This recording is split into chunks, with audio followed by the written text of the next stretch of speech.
We are live, I think. I hope. Hello, everyone. Hello. Welcome to AI Dungeon. There will be a lot of reading today. Yes. Yes. Very much a lot of reading. Should I use Um, the reader accent I used when I played Pyre? that probably Probably depends not. on the character. Um, yes. So AI Dungeon, if you have never heard of it, is basically it's sort of like Dungeons and Dragons, aside from lack of dice rolls, except um, your dungeon master is Cleverbot. This is an AI storyteller that we will be I don't know if at the whim of is quite the right description, but she will be deciding the consequences of her actions. Indeed. Okay. I think this AI is somewhat more smarter than Cleverbot. Mm-hmm. I do imagine. But who knows? The story tends to melt and go the way of Mm-hmm. weirdness very often. Yes, part very of much the so. yeah part of the fun I have is actually trying to keep it together while the AI story is completely melting. Mm-hmm. All right. Yeah, So, you want to set up a game, Shifty? sure. We have a few options here. We have fantasy, horror, apocalypse, cyberpunk. There is also battle that I believe is if we want to fight each other, Eh. and custom, which I can put a custom prompt and see what Mm. happens. Okay. Well, for our introductory story, since we're probably going to do more than one, let's go with the default fantasy setting, I think. All right. Fantasy. It's generating the story. I need to put a character name. I will go with Shifty. And I need to send you a big link. Mhm. I await the big link. Hello, the Forgotten Six. So we're playing Dungeons and Dragons from with Randy Random from RimWorld. No, not random. It's not random. It's just uh, it's just kind of crazy. There is an internal logic to how this AI does its thing, although I could not purport to tell you I understood said logic at times. Let's see. All right. I have a black screen with green text and it looks like those old monitors but with more uh, resolution. Hmm. I have a black screen with no text. Uh, Did I do something wrong? Hmm.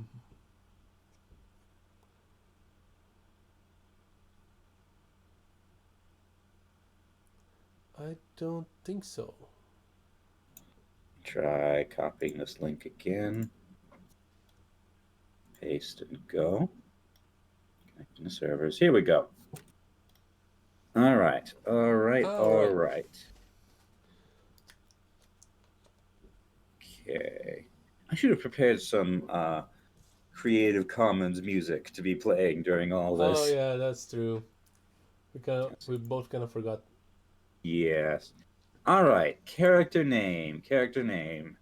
Um, my name will be um Steve. Steve and Shifty. Okay, perfect sense. All right. So our story begins with a group of adventurers living in the medieval kingdom of Larion. Larion. The kingdom is filled with small villages and thatched cottages and has been relatively peaceful until now. The adventurers are on a quest to find the magical staff of Zalos. They walk through the forest and notice a band of mountain dwarves. The dwarves are friendly and offer them food and drink. Then one of the dwarves turns to them and says that he and his fellows have been waiting for someone who has special abilities and will help them take over the mountain fortress Droberg, which is filled with supplies that they can use to make their colony more prosperous. Hello, Tiny Saint. Okay. Hello, Tiny Saint. Alright, so we can do, say, or just write the story. Let's see. Do, say, or what happens next. Mm-hmm. And is this on a turn-based thing where one of us goes and then the other goes? I am not sure. What does your prompt says? Because mine says, what does shift say? Mine just says, what does Steve do right now? All right, yeah. Okay, so I am going to ask what are the defenses of the Droberg fortress? Let's see what happens. The dwarves explained that the fortress is surrounded by a steep hill with a single entrance that leads into the heart of the mountain where the royal family resides. All right. Okay, so I think I'll let you take the next action then. Okay.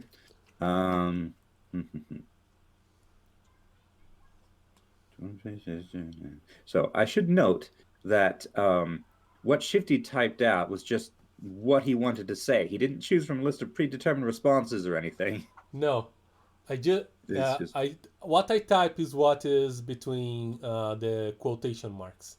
Mm-hmm.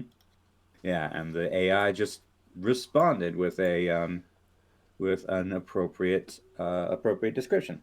Exactly. So, what do I want to do? This. Sometimes the prompts can be a little bit. Okay, now what? Yeah. So, I will make paper cranes. Steve makes paper cranes. The explorers are fascinated with the dwarves' idea. One by one, the dwarves produce a piece of paper, all of them covered with diagrams and lists of ingredients. There seems to be a great thought put into each cranium. What? And sometimes the AI doesn't know what to do with us, Stu. Yes. Yeah, I try to be nice to the AI. Yellow and all in. I mean, I didn't do anything too crazy. I didn't do anything like blow up the sun, for instance. I just made paper cranes, which is a perfectly legitimate thing to do when you're bored.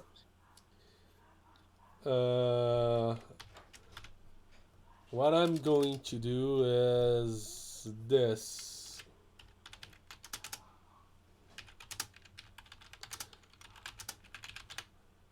All right.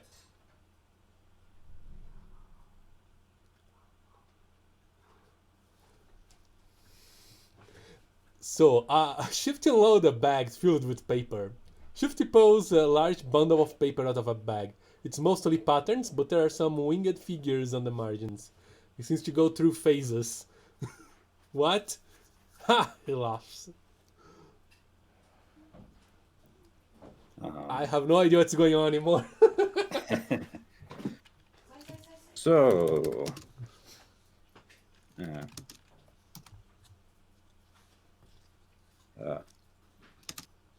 who lives in Droberg? Anyway, that's how you spell it, right? Yes.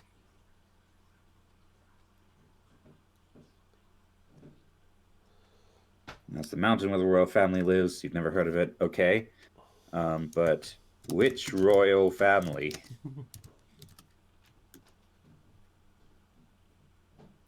The royal family? The royal family don't just live in one place, you know. There's a king, a queen, a prince, and a princess, and various lords and ladies. That's vague. Very vague. Are they good royals or bad royals? Well, the king is a wise and just ruler. Good ruler. It's the queen that's the problem. She's an evil old biddy that wants to see all the dwarves dead. And then somebody asks why. I'm gonna ask, in what treasures can we hope to find there? The dwarves begin to talk excitedly among themselves. Treasure? We haven't doled out any treasure yet, yells one of the dwarves. I'm sure this fine gentleman would like to get some. Sounds like a swindle.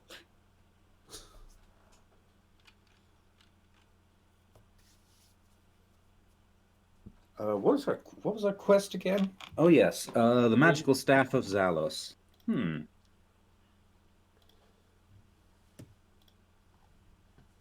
Choo, choo, choo, choo, choo. Does the fortress hold the staff of Zalos?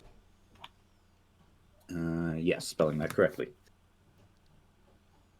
We don't know. Does it contain vast sums of gold and precious gems? We don't know. Does it hold the royal family's only working toilet? No response.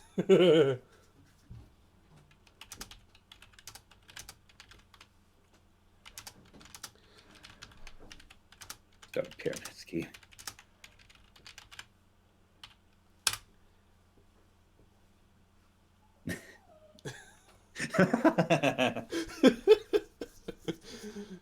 I hope it does. We wouldn't want an accident. That doesn't That's really. not- That's not really. That's very funny. yes. Ooh. Hello, Henko. Let's see. Yeah. All right.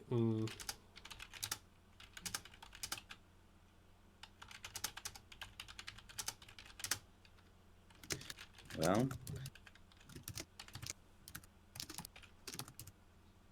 guess it's as good a lead as any.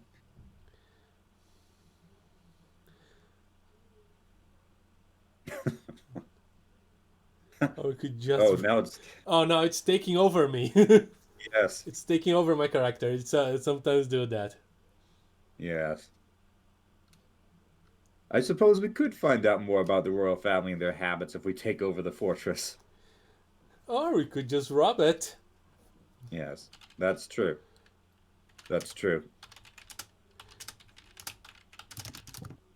That's true. So what's the plan to take over it?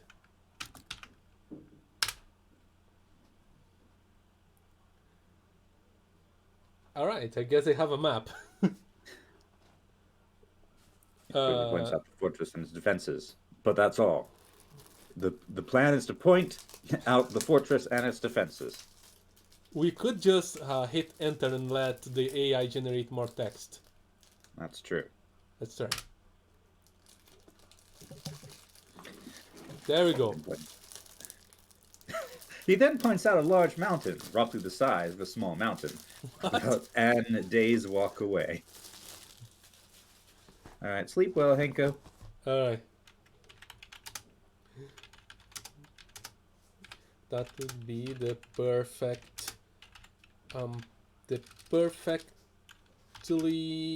unperfect staging position. Whoa, what's this spelling? Okay.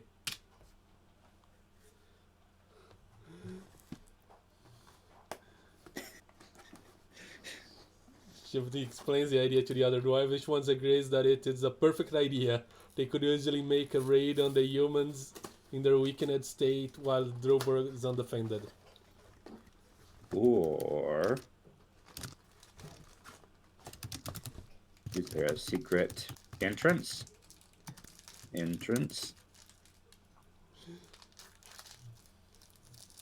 Oh, they don't like that. What? Okay, this is turning into a war. I think these dwarves want to go and chop somebody's heads. Yeah. Or the dwarves begin to show signs of dissension. Why are you hiding in a hole? I want to go attack the humans right now, one exclaims. You should wait for the larger force. Okay. We don't need a larger force. We just need to be smart about how we do it.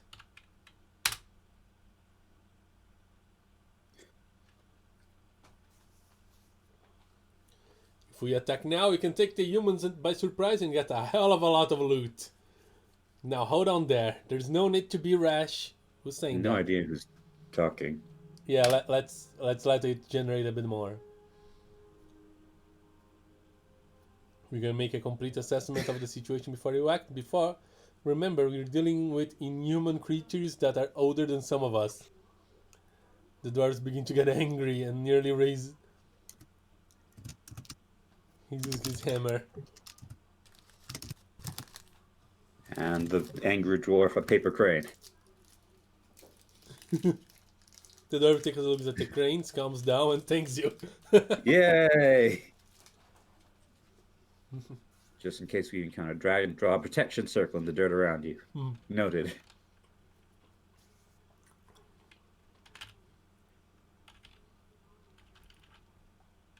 So,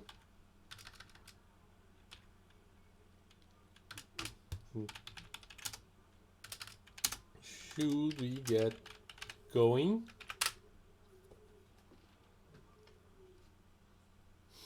No. The dwarf seems to be split about 50-50 on whether or not to attack or to stay, and Shift is the tiebreaker, though he seems to have made his mind up for it. Okay. We go now.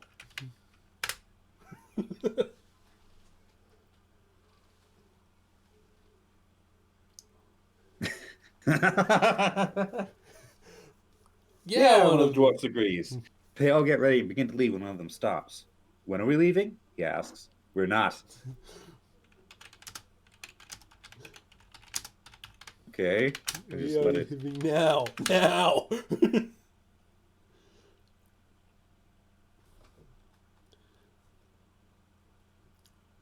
Alright.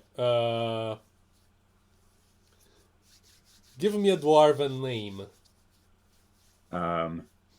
Buddhist McHaggis. Whoa, how do you write that? That's U-R-I-S-T. U-R-I-S-T. M-C. M-C. Capital H. No space. A-G-G-I-S. A-G-G-I-S. Buddhist McHaggis. Alright. Here is McHaggis. You stay here and protect this position. I became captain, apparently.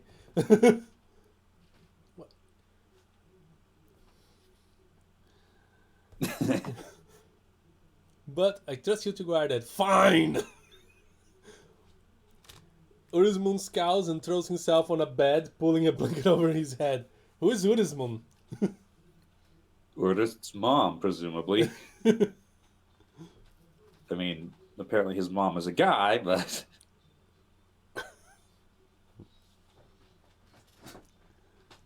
Okay.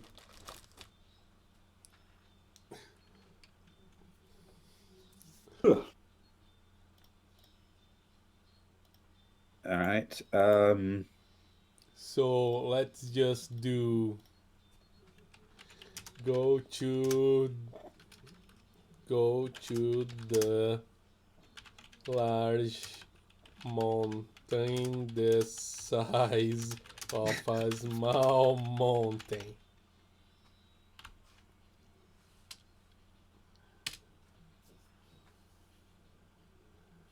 You and Shifty set off towards the mountain, but you soon realize that you're not making very good time. You're going to need to find some horses, Shifty says. All right. good old interactive fiction technique. Look around. Steve, look around. You scan the area for horses and eventually find a few. There are 3 close by, but all are wild, frightened creatures that could be dangerous. You decide to try to tame one of them. Tame the horse with paper cranes. No, using paper cranes. You spend the rest of the day and night trying to tame the 3 horses with pieces of paper which you obtained from the village. It is difficult and tiring work, but you manage to tame 2 of the horses. With paper cranes! What about the dwarves? I don't know, I guess they just stand around doing dwarfy things. Yeah.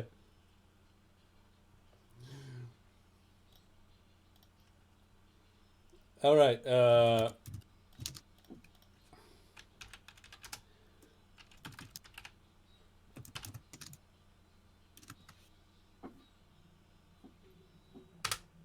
Keep going. Shifty is determined to reach the mountain, so you continue on there. The next day, you ride your horse towards it. Let's see. Yeah. Go ahead and push things forward a little bit. I'm going to see if I can find some background music. Mm-hmm. Unfortunately, Unfortunately, the horses begin to lag behind, and after a few hours they stop. We need to make things go faster, Shifty says.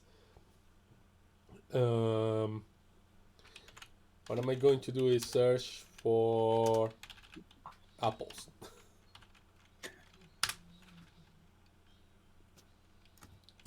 I don't want to eat the apples, I want to give them to the horses. You and Chippy eat the apples, you'll find a trip, but it isn't enough to speed the horses. Okay, give apples to the horses.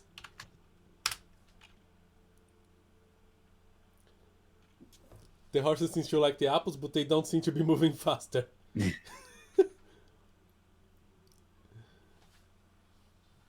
It's no use, we'll just have to walk them.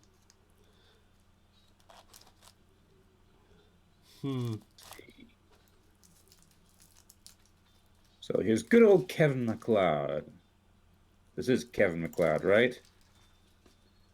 In combat tech? Yes, yes. Here we go. That's loud.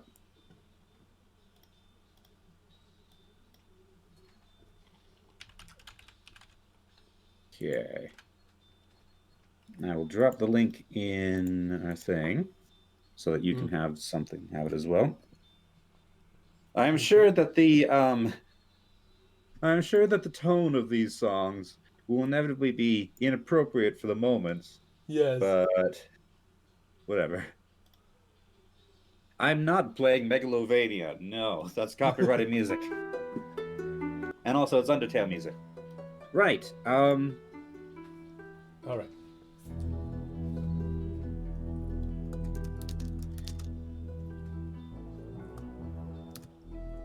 Where is the option to loop?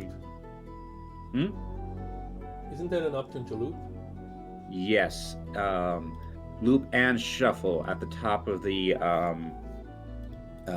list of tracks usually. There is no list of tracks. It's just the video. Just the video. Okay.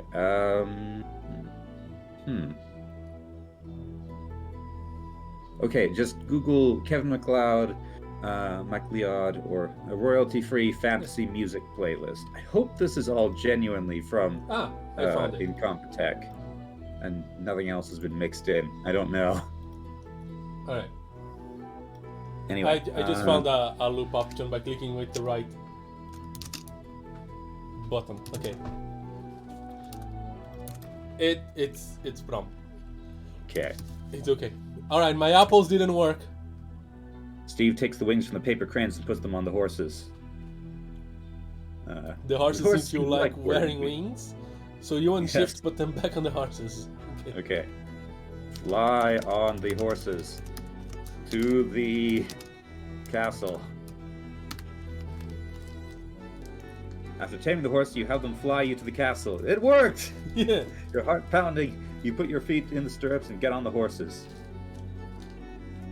Wait, are we already here? Just No, Keep turning. let's keep going. You then put the wings on the horse. You and Shifty urge the horses on them and begin to trot forward. I don't know if they're flying or not. Just let it go on, I suppose. You fly for many hours until you begin to feel hungry. I'm starving, you say. Me too, Shifty says. You reach into your saddlebag and pull out some food.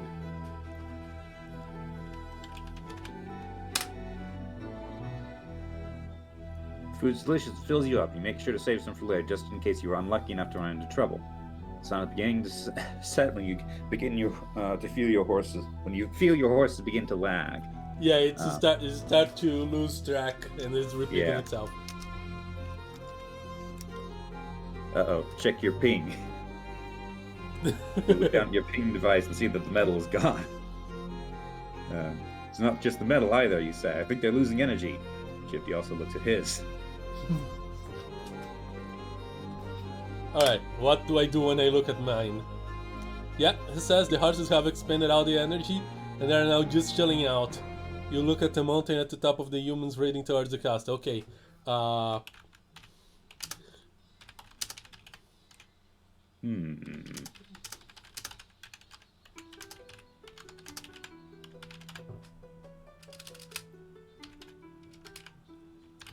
I'm just... There we go.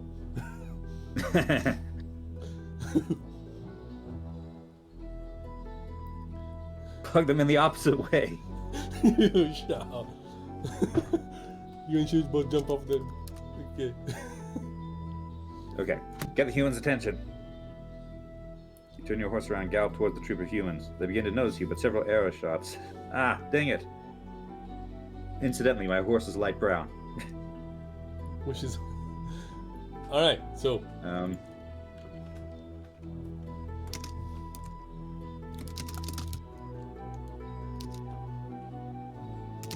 Hey, we're going to the castle. Can we get a ride? Behind us are some new slaves. They were just captured. That's fine, another. Just leave the stuff, we don't need any. What?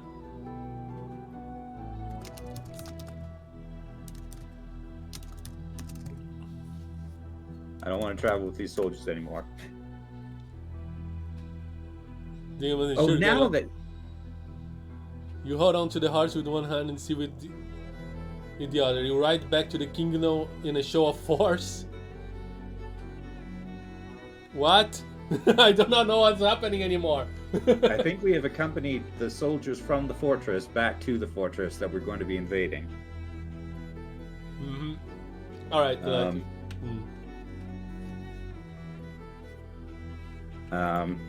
We want to see the king. Certainly, the guards say. You enter a huge snowball-filled throne room. Snowball? The king and queen of England are there, along with several other minor royals. You're here to see the king. The king... Now you're in England, okay? Yes. Oh, it's not Ladio anymore. Yes.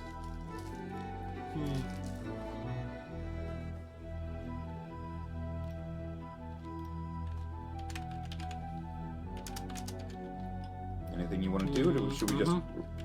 Okay. Since when was this England? Since now, apparently.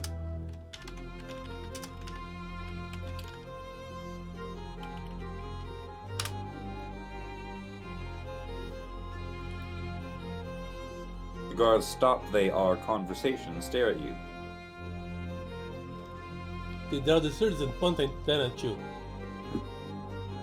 What's going on? Steve asks. Calm down the guards with paper cranes. Steve calms down the guards with paper cranes. You begin to count to 3, then rapidly unfold a paper crane and put it in each of the guards' hands. Does it work? Let's see. Thank you, one of the guards say. We must see the king, he says. You all nod quickly into the throne room. The door slams behind you.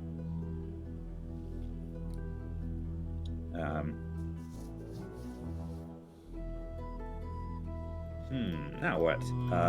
Wait. Oi! King! King looks up from the snowman building. Yes? He says, "We have a plan to save Christmas," Steve says. The king frowns. That was my line. Oh, sorry. And he's off again. "We want to save Christmas, you say. That's great," the king says, "but you'll have to speak with Santa about that." Okay. Wait. Let me scroll up a bit.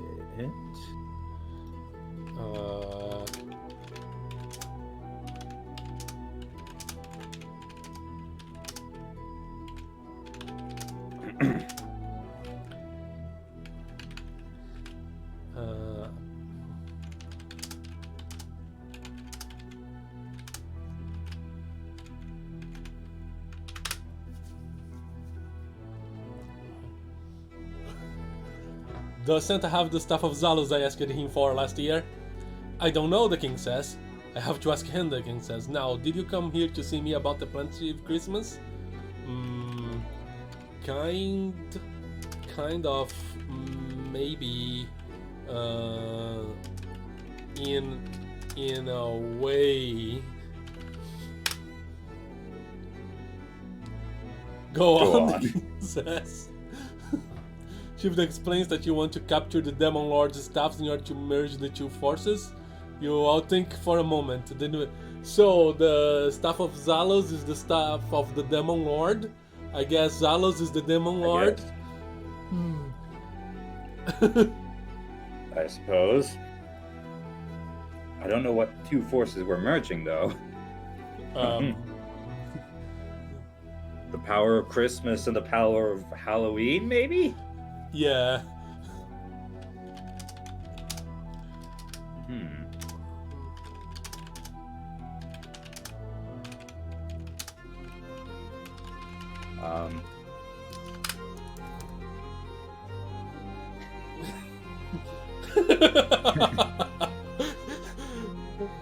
I say, we also need to bring Jack and Skellington. Oh, the king says, I like the idea. I'll set it in motion. Thank you, you say. He nods, then promptly returns to his snowman building.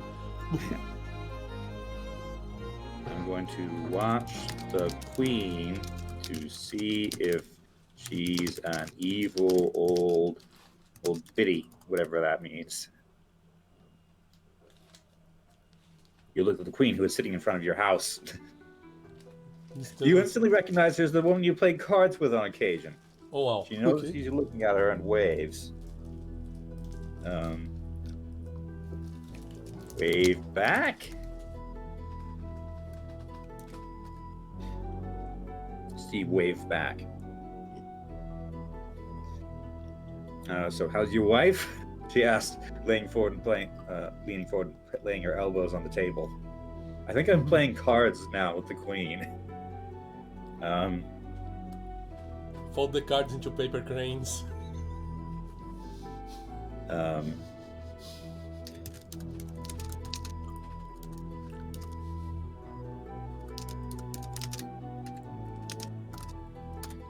Still the prettiest paper crane I ever made. The queen laughs heartily. I am sure you're biased, she says. Now tell me, how have you been? You talk with the queen for a bit. Alright, let's just move on forward a bit. She's very friendly to the point where it's starting to feel unnatural. I've only ever talked with her a few times in the past, never for this long. Well, I gotta go, says someone. Who? What do you think would happen if you called someone comrade once, Tiny Saint says. Oh, I said that apparently. All right, she answers, hope your plan goes through. You nod and then take your leave. And walk home, you can't shake the feeling you're being followed. Why are you walking home? I don't know. I guess because she's not an evil old biddy, so I have no reason to go through with the dwarves' plan anymore. Yeah. Ask a paper crane to scout around for anyone who might be following me. You blow into the paper crane and it gently consumes the moisture in the air around you. You scan the street looking for any movement. Seeing nothing, you relax. Suddenly, the ground begins to shake. Go forward. I have no idea where Shifty is. You start to look up, seeing a large portal open above you. Within the portal are several massive snowmen, each wielding a different weapon. They begin firing upon me. Alright, I think you should establish yourself in this scene, Shifty.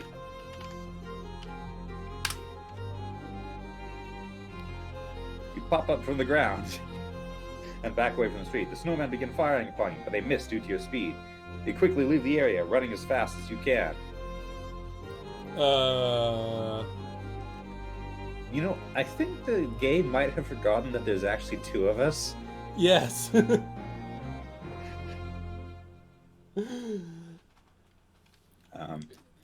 Throw paper stars at the snowman.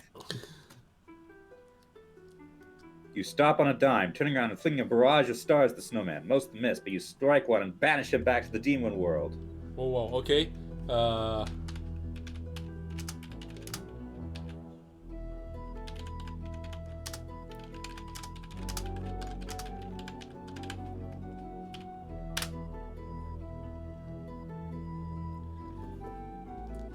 You quickly move forward and yank the portal off the ground. You plug it into an I said unplug, but okay. You plug it into an available power source and it shuts off. That's completely...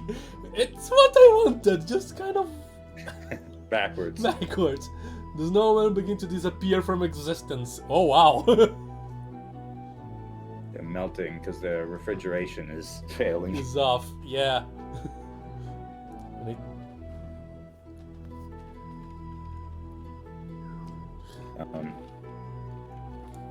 Look at Shifty. Above your head is a small black cube. It has a single button on it. Two small eyes peer out of the side. Whoa, wow. That cube is the portal machine, Shifty says. Alright. Yeah, I think I managed to get you back into the scene. Yeah.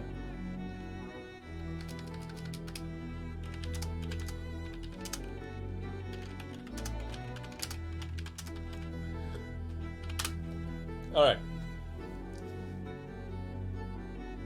It remembers me. Mm-hmm. Yeah, why didn't you think of that? Hold on a second. Wait, there's Shifty, and then there's Steve, and then there's you. Okay. I think we have changed. I'm not sure we're playing as Steve and Shifty anymore. Maybe? Yeah, okay. Oh, what? No, go back. Yeah.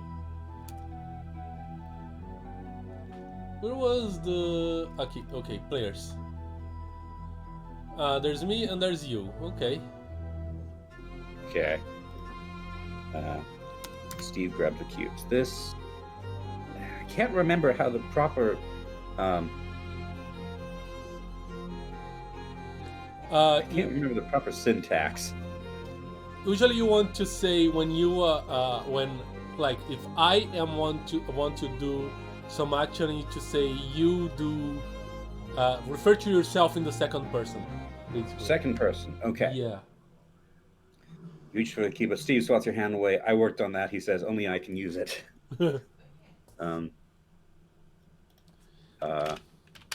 But I...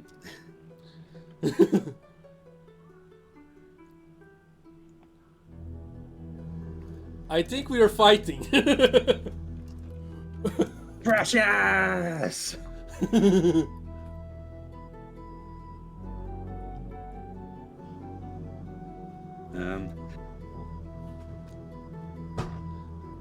know what? I've had enough. I'm going to bed.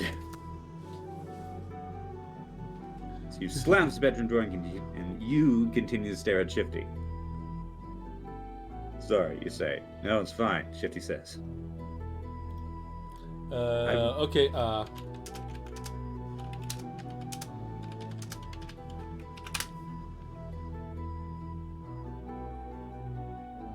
okay! That did not make anything. That didn't establish anything. Who are you anyway? I'm Steve, you say. I live here. Cool, Shifters. Now we gotta go.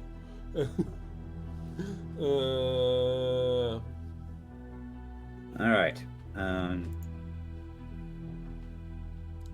Okay, let's try this again. We use the cube to go to the demon world, or was it realm? I think it was World. They all use the cube to go back to the demon world. You all grab the portal machine and gaze into the cube. You all feel slight pains. You're sent to another world. You appear in a dark street next to a large castle.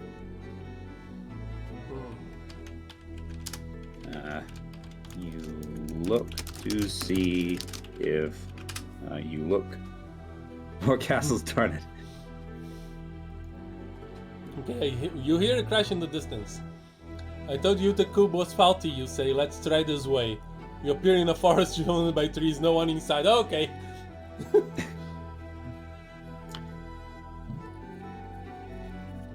You look for a lamp post.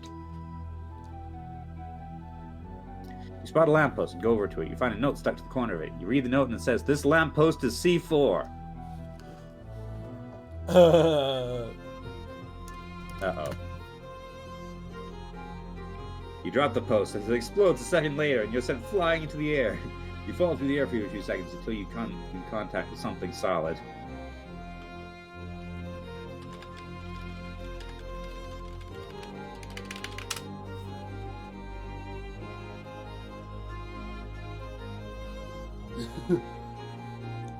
Stevie!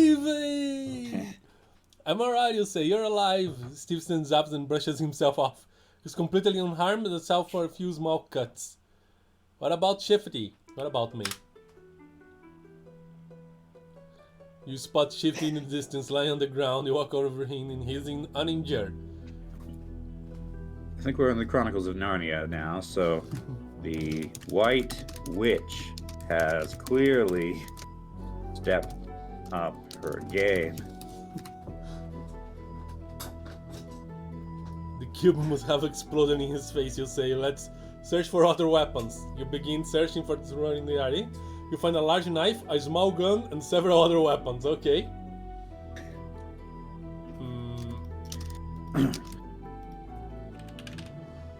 Pick up the... I don't need these, I have paper cranes. You put the large knife back and pick up the gun. I'm not using this either.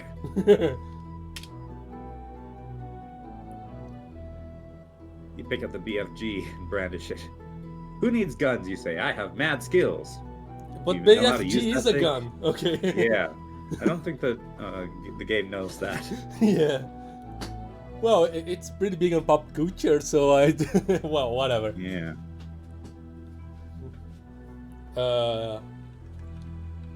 Alright,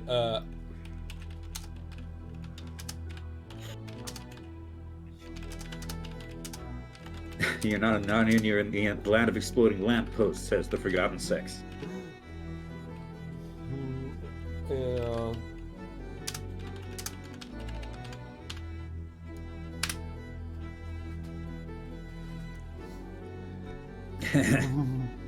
No, it's a BFFG. Best friends forever gun? Probably. I'll just take out an entire castle with a single blast. You'll burn yourself out, Steve says.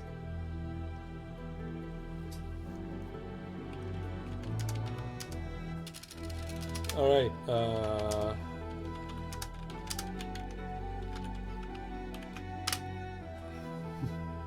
So will the castle. Doesn't matter, you say. I got this. Shifty size decides to ignore you. You take aim at a nearby wall and fire. Oh, I want to see what happens. You manage to take out a few bricks before the clip is depleted. I don't even know how this thing works, he admits. You find a new target and fire. Okay, let's keep firing this thing. You hit the ground once again, although you manage to take out a few bricks on the ground floor. You keep firing until you take out a portion of the first floor. I'm destroying the first floor? Okay, I'm destroying the castle, I guess.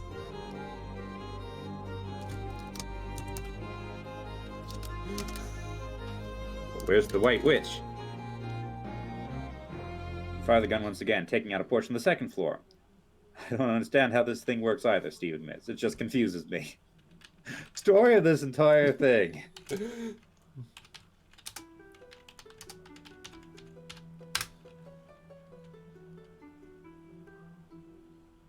Let's just use nukes. As if we could get our hands on one of those, you say. So just find something else to use. I have several ideas. Have we declared war on this wall? Apparently. I'm guessing it's supposed to be the White Witch's castle or something? Probably. Okay. You know, I'm going to... Enough of this fighting the wall. We have a way in. You go into...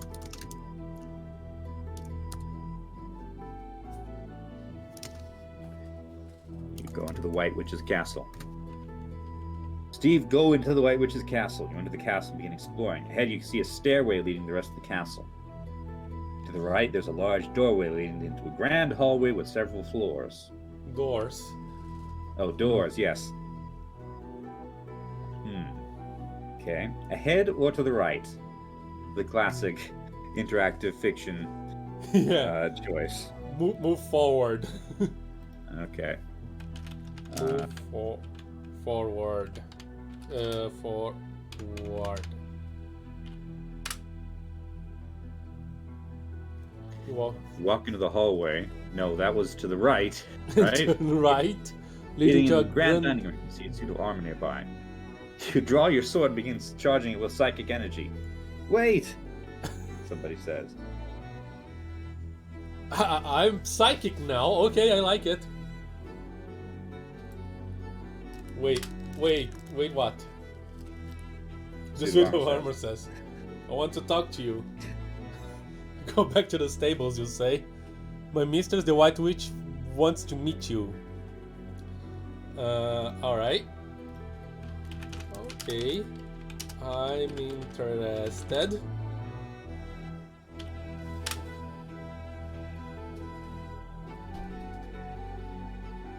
She What? says, okay, I'm interested.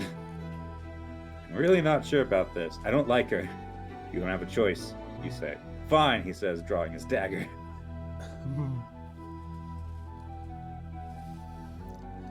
Okay, let's generate more story. Okay. The suit of armor wants to speak to me in private. You turn and begin walking towards the door. Steve follows you, keep his dagger down. Let's see what happens now. Let's generate more. You can trust me, the suit of armor says. Alright. You know we came here to slay the queen, right? The White Witch, rather. Because there's a different queen. Yeah, you say. You'll find her, I want to meet her, the suit of armor says. Okay?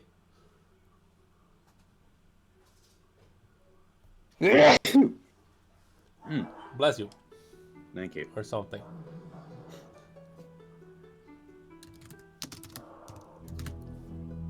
Steve sneezes. You notice the entire room is freezing. Wow, what a sneeze! You drop to your knee and place your hand against the floor to keep from slipping. That's thematically appropriate, actually, yes.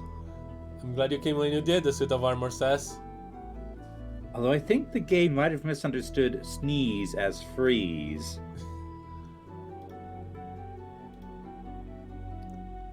Maybe. What happens next? I have to say I was a little surprised that you came to me. I thought for sure that you'd either try to kill me or not respond at all. Well, It is not every day that you see a talking friendly suit of armor.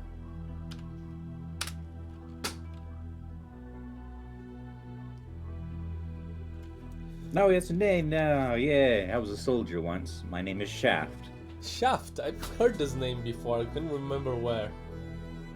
Which kind of throws me, I was asked if he was... Oh man, I forgot the name. As usual.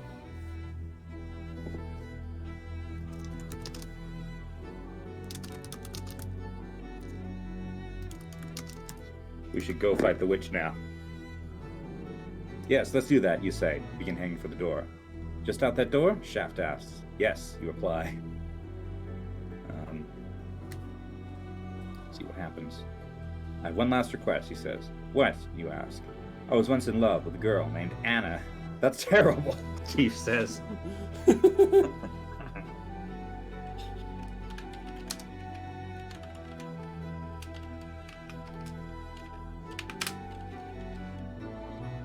Chief says, poor Anna. Why do you want to see her, you ask? So I'm sure as hell going to hell because I didn't try to stop my obsession, Shaft says. Can we focus on... Can we focus on the why witch for now?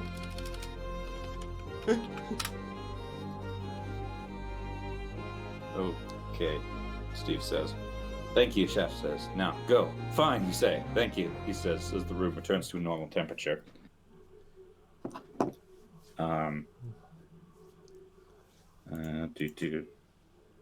You stride into the witch's throne room. You walk forward, heading towards the throne room. You hear a howl and then turn to look. A large black wolf is howling at the castle. It howls again, and you flinch. That's Morgrim, captain of the witches' secret police.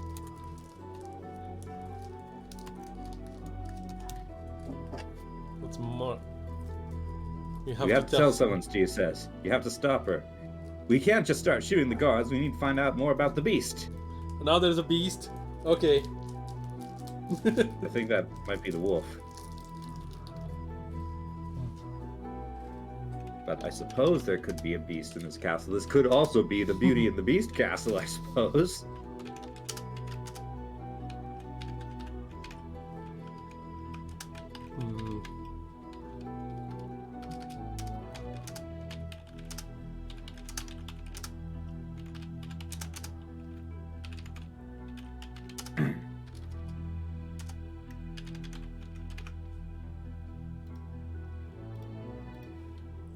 All right. With a psionic beam. Forgotten 6 says, I have a question. Anyone feel free to answer. What in God's name is going on? I don't think anybody knows what's going on. No.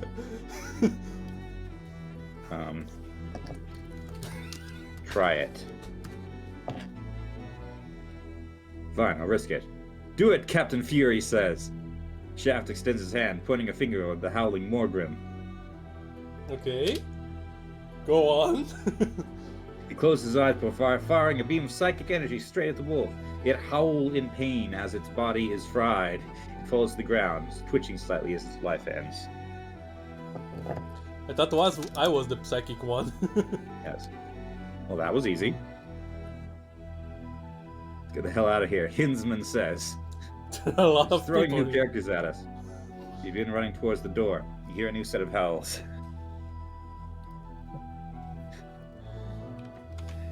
Okay. Wait. do.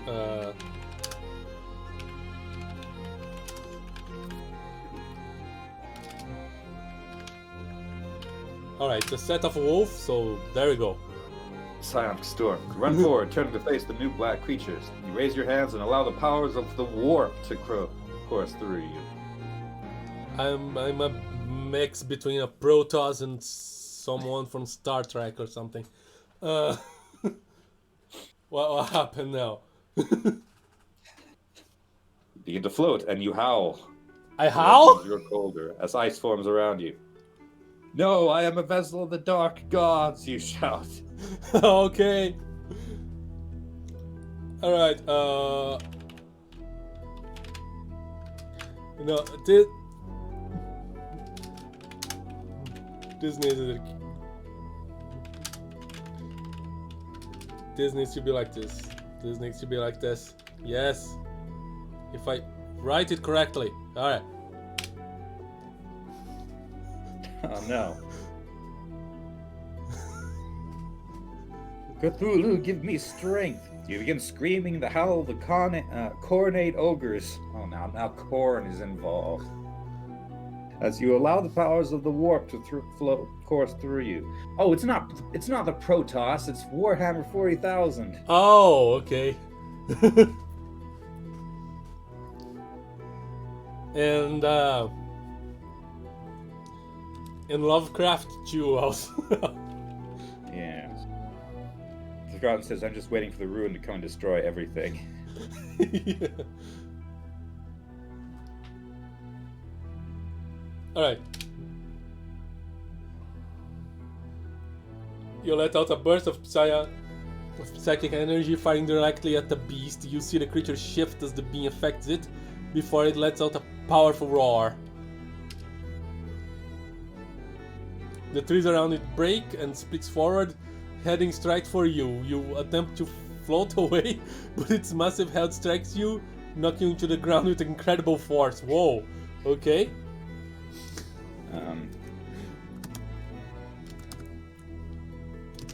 You throw paper cranes at the beast. You roll to avoid the crushing claw strike, letting out a scream. You fire a burst of psychic energy. No, paper cranes! Out of the creature's face, but it barely slows it down.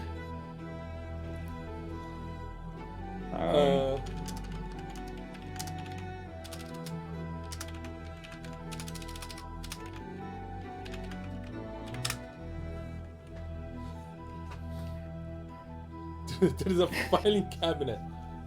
You attempt to lift it up, but the creature... We need more paper! There's more in the filing cabinet, Steve shouts. You attempt to levitate into the air, but the creature's claw strikes knock you back into the ground, destroying the filing cabinets. Excellent. Okay. Now there's paper scattered out everywhere. Hi, Nora. Who says I? Oops, she has retracted her message. Were you trying to message us? No.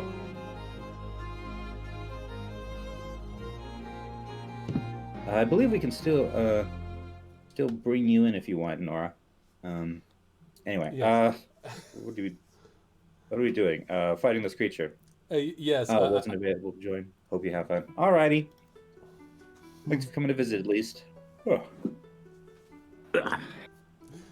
Okay. Alright, we have paper. We have paper. Alright. Let's see.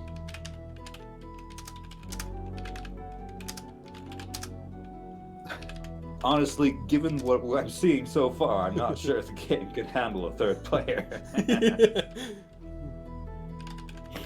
Alright. He's having enough time keeping track of who we are.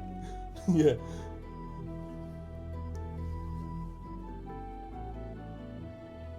You focus, infusing the paper with psychic energy.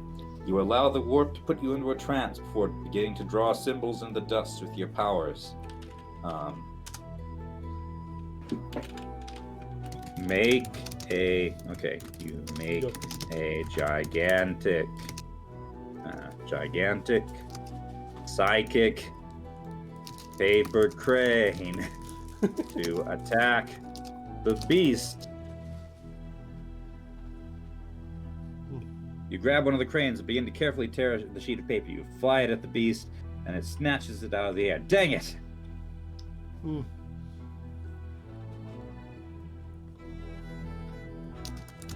Punch the beast. You raise your hands and begin to fire a burst of... Now I've got psychic powers. It takes too long to turn, and is struck blind by the powerful beam of energy. The game has just decided that we're all using psychic energy. Like, I didn't try to use psychic energy. No, yeah, he said I was using psychic energy on a sword, and then I decided to roll at it, and now I have no idea. Now everyone's psionic. Everybody was psychic fighting. Yeah. Enter, I guess. Creature lets out a pained squeal before heading straight for you. You attempt to float away, but it knocks you back to the floor with incredible speed.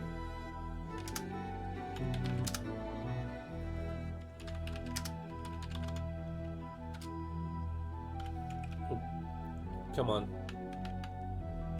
I do not want to call upon the power of Azra Nox in the castle's cult.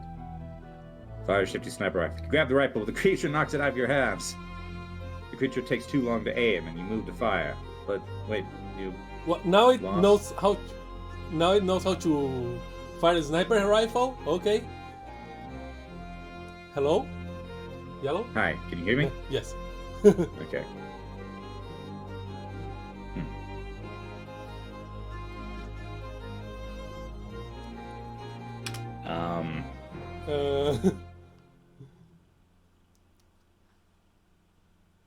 Uh, Knocking off one of its eyes.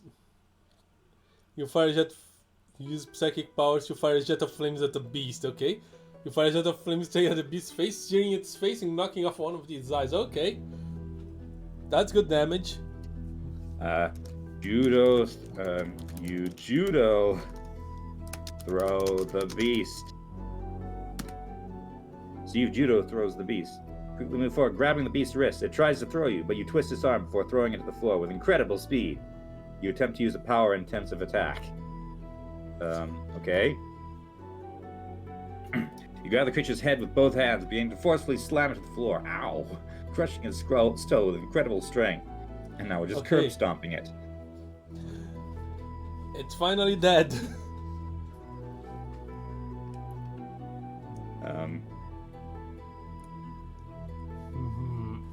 Is it dead? Yeah, it's dead. Hisman replies, whoever he is. Quickly move the creature's body before a burst of speed allows you to grab two of the creature's pre-adolescent hide ogs. What? Huh? What a pre-adolescent hide og. Hinsman smiles. Answer the question. These are very valuable. So they're the size of a toddler and can be thinned to make incredibly soft leather that doesn't wear out. What?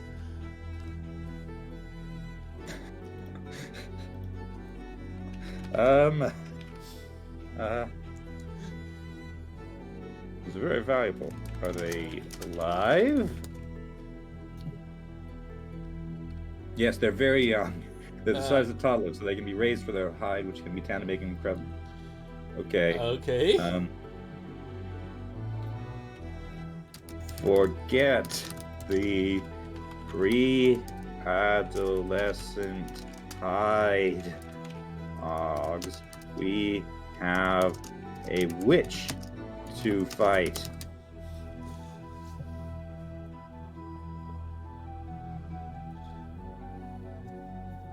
Okay, and Hinsman agrees. Forget the pre-adolescent high dogs. It's doing okay,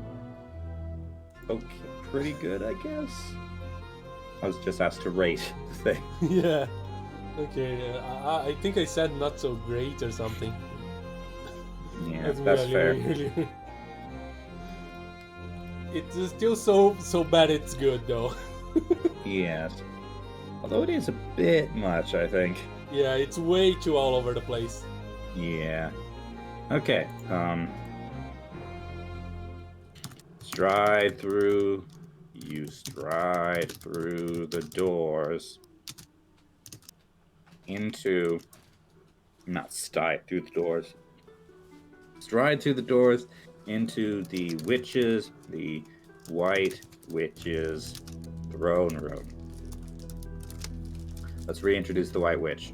You enter the throne room. You see several mutilated bodies impaled on large spears with their heads lying next to them. You see a hole in one wall and a power sword lying in it. You look for the witch, for the White Witch.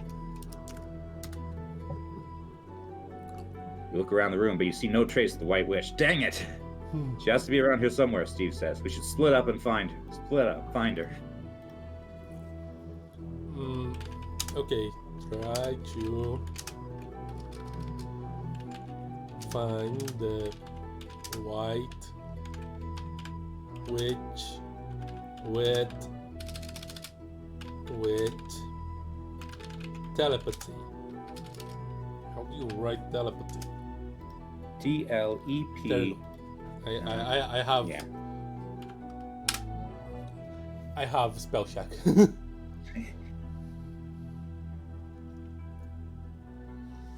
It will take a moment for your psychic abilities to grow more powerful, Hinsman says. You focus, trying to listen for any thoughts, but you hear nothing. I can't sense her. It will take a moment for your psychic ability to grow more powerful. Alright, so what I'll do is to take a moment. You take a moment as Guzman's nod. Suddenly your psychic abilities begin to develop. You begin to hear faint voices in your head like static. Listen to the voice, Hisman whispers. Okay. Listen to the voices. The voices begin to grow louder as you hear the demonic voice laugh in your head. Fools! Haha! The voice grows loud. The voice grows louder.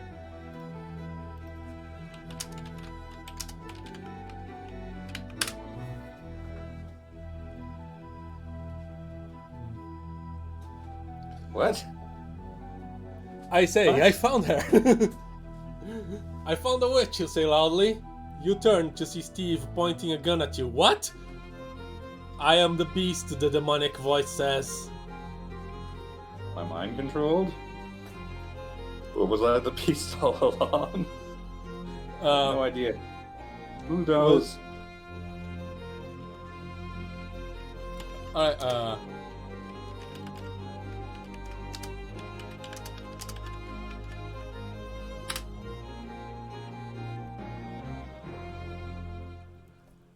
the shifty one.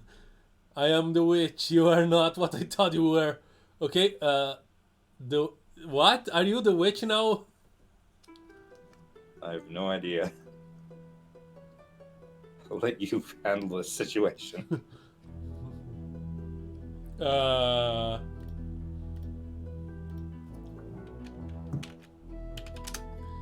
Use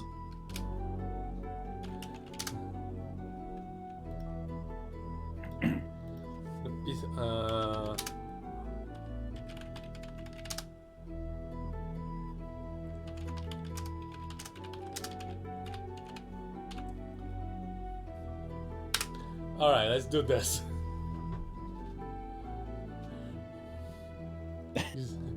His psionic mind exploding skill on the witch. You fire a powerful blast of psionic energy at the witch, but she simply raises her hand. The beam slams into it, blowing a hole on her head the size of the London bus. What's her size? That's a very specific descriptor. We are back at England again. Yes, it's true. Those are some pretty big buses, double-decker buses. Yeah.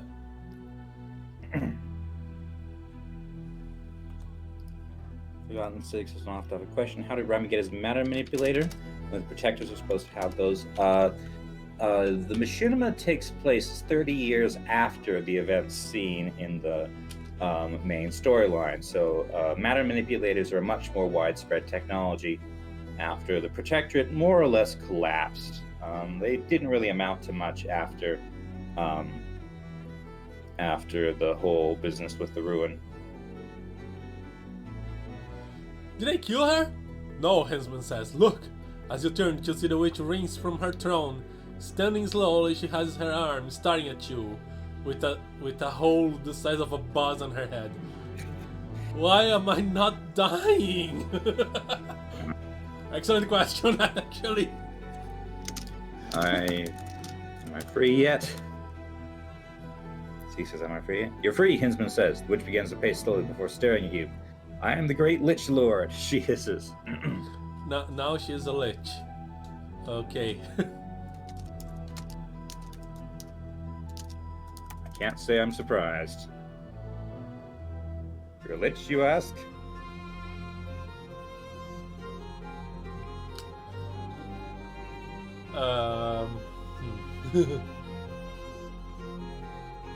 I'm stumped. One second. Scroll up a bit.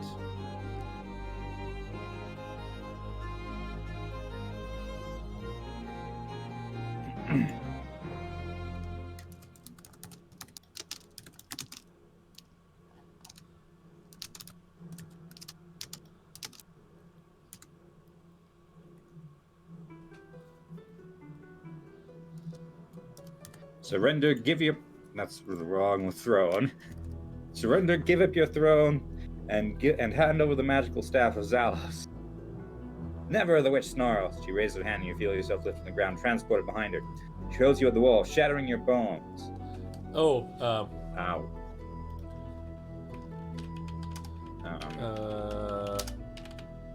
Use psionic healing.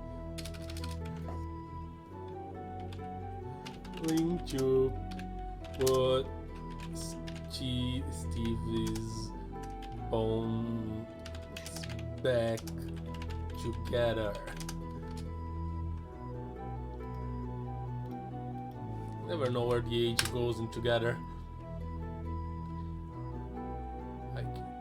Oh, I said instead of doing. You're children. Let me try again. Also, You close your eyes and attempt to heal yourself. I'm not Steve! Good idea, Hensman. Okay, your body feels you feel your body heal itself, okay? But I want to heal Steve! Alright, go. It's the only way you're getting out of this alive. You open your eyes to see that Steve's is normal again. Okay, it worked! I'm alive, he smiles. Row paper cranes at the witch.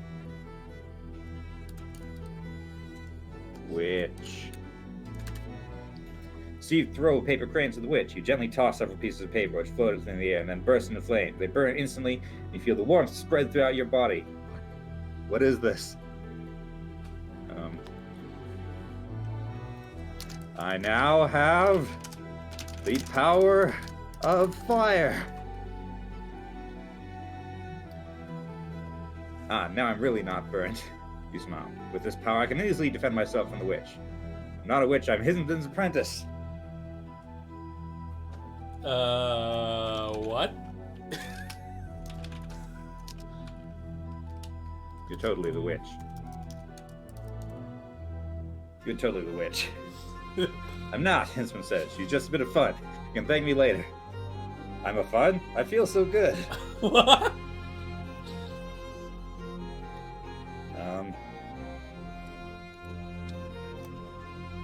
I'm going to use my powers of fire to melt the White Witch's eternal winter.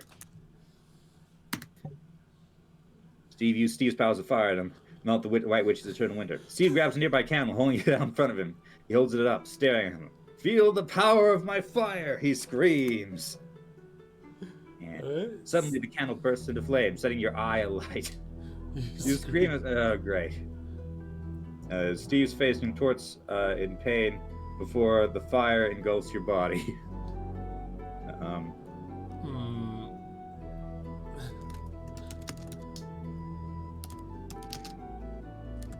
Join the Fantastic Four. Steve, join. You and Kinsman join the Fantastic Four as Reed Richards takes on the name Mr. Fantastic and goes into superheroics. You become a superhero, taking on the name Thing. No, that's the wrong one. You become the Human Torch. I'm not supposed to be the Thing. Alright. Okay. The Thing. Okay, I'm going to join the Justice League.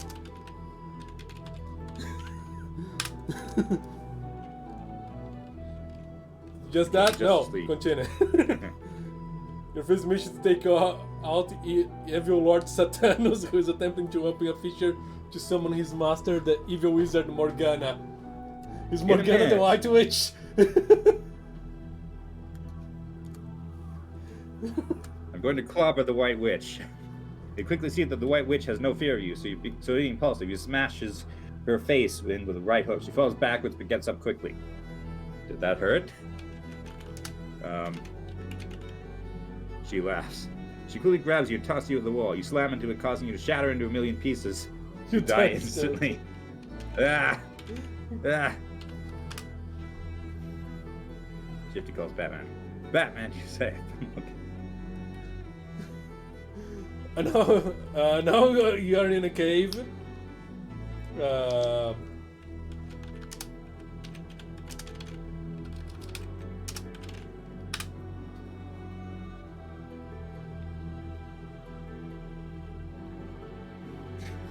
Oh, it knows Tony Stark is Iron Man. Yeah. Okay. Interesting. What other superheroes can I call?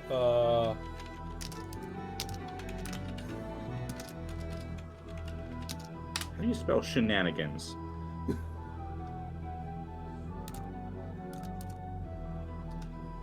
I just need to call some. You quickly change to. Okay, now I'm Aang. Well, you're the Avatar.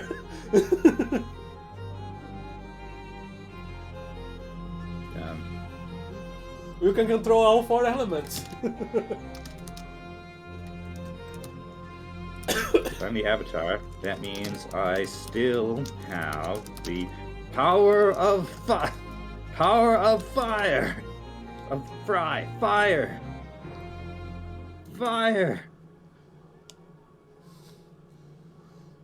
Wait, I'm Steve again. I have the whereabouts of the cave. Now both the Avatar and Fire Zuko are missing.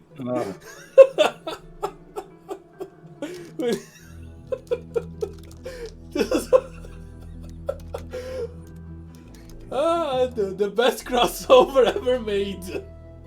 We brought everyone. Come on, game, stay focused. Can we deal with the White Witch first? No, I need all the help you can get.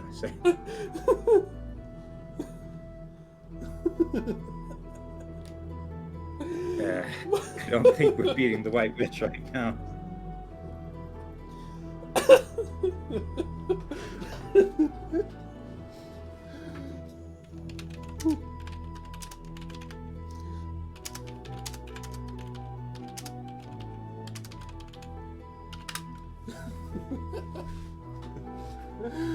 You walk up to the Iron Man who is busy welding a piece of metal. You're knocking out with a single punch? What? Taking his armor apart. Jesus, what's wrong with you? What? What's wrong with me, indeed?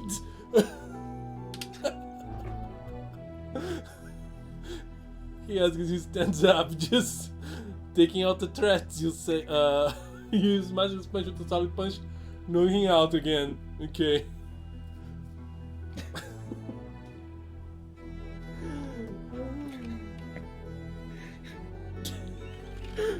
Can we all agree that this star is gone? Yes, but I will defeat the White Witch. I insist that we defeat the White Witch. What if I just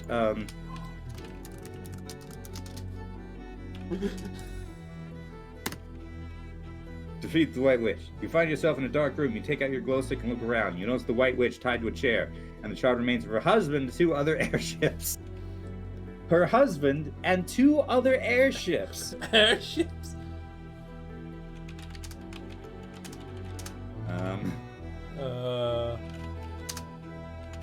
Take the magical staff of Zalos, right?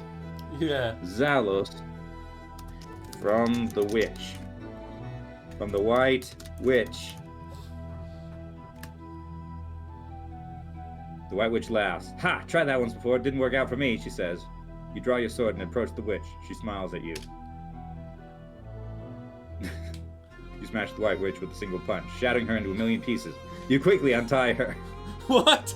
What's the situation outside? She asks, in pieces. Smash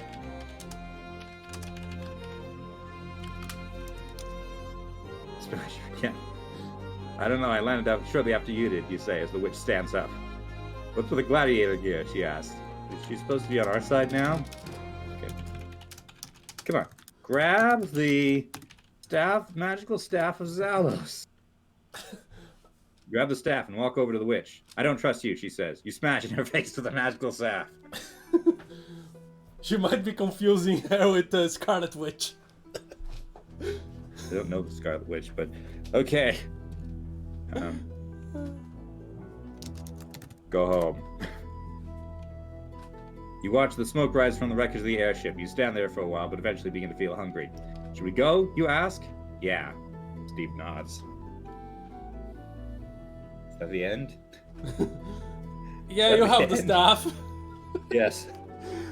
I smashed it. I have no idea what happened to the witch, to be honest. Yes, very, very much so. Very much so. All right. Time for another story. Let's do it. The end. There. The end. You reached the ending. There we go. Yay! Which I cannot actually play in the background because that's actually copyrighted, even though it shows up in basically every RPG Maker music pack ever. My goodness, what was that? I have no idea. It went like this. Okay. No idea. All right. Should we try a custom adventure next? Sure. Let's see. I click custom. Okay, I need a character name. Let's go Let's do a Harry Potter themed one. Harry Potter. Mm-hmm. All right. So, what's a Harry Potter-ish name? You want to be a boy or a girl? Oh boy. Boy? Okay. Pontius Snaggleworth. Pontius. Let's just go with Pontius, otherwise. Or maybe I can go as Snaggleworth. The Forgotten Six is begging us not to. Well, we are gonna get the entirety of the we're gonna mix everything up again. Probably. Yeah. Okay. Join adventure. All right. I can send you the link.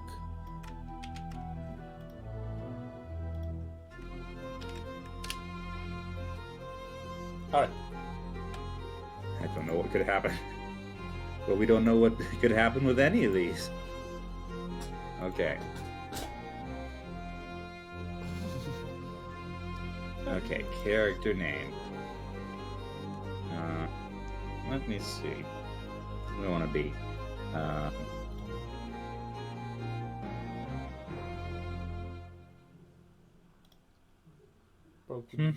Little lower volume on the music.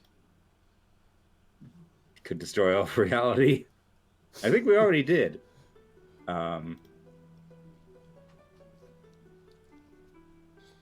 We completely failed on keeping the history in its tracks. It went all over the place. We stopped at caring. All right, here we go. Enter a prompt who describes who you are in the first couple sentences where you start out.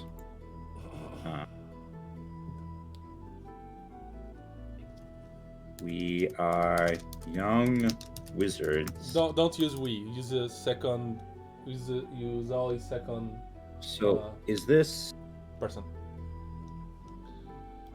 Okay? So you are young wizards. Yes. Okay, you are young wizards. Attending the Hogwarts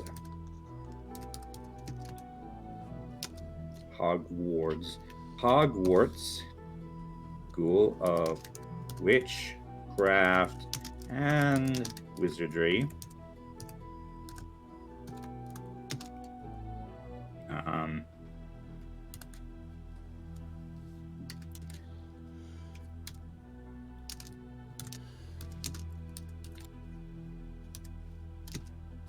You are in potions class,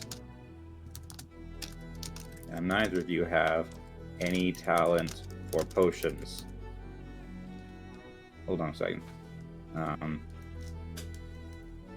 Let's see.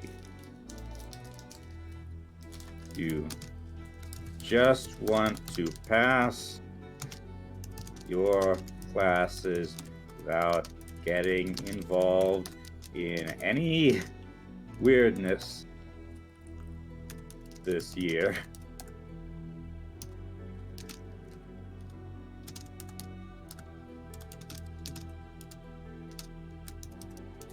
You're currently in potions class with Professor Snape.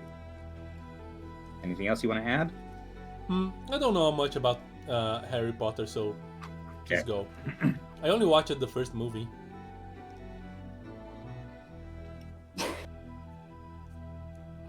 Whoa, okay. With a crash, Professor Snape throws his cauldron to the ground.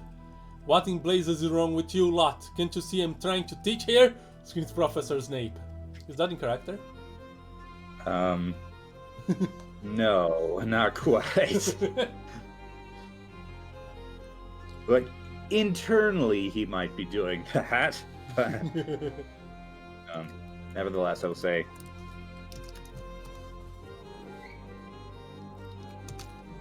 typical Snape. Jovius says, typical Snape.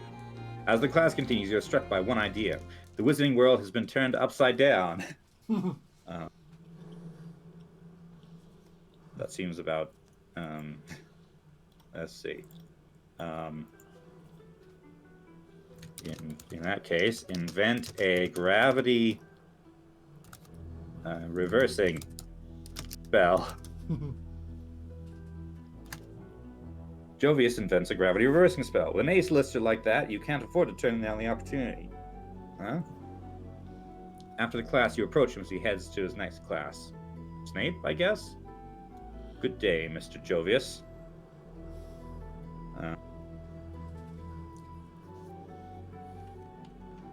Says Mr. Jovius.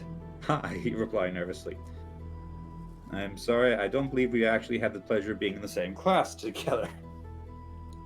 Okay, this has gone off the rails immediately. Yeah. I'm gonna try to salvage it, Shifty.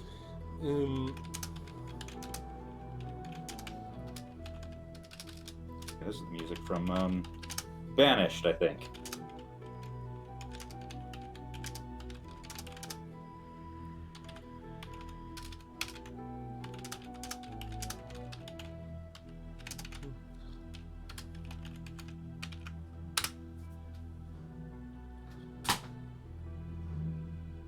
Can we at least do something so we don't need to walk on the ceiling anymore? Yeah, Mr. Chavez, you say. We would really like to turn gravity on and off. Oh? He asks. Yes, on.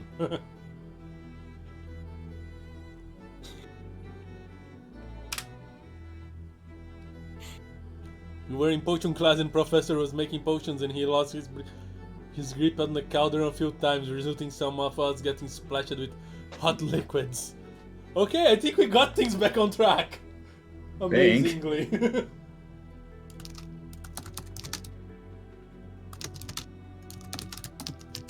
It turned me into a mouse for a bit.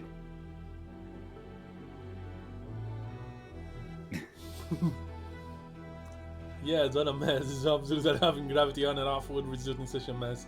But I suppose that it would also have interesting effects. What other class were you in today? Defense against the dark arts is the only one that I remember that exists.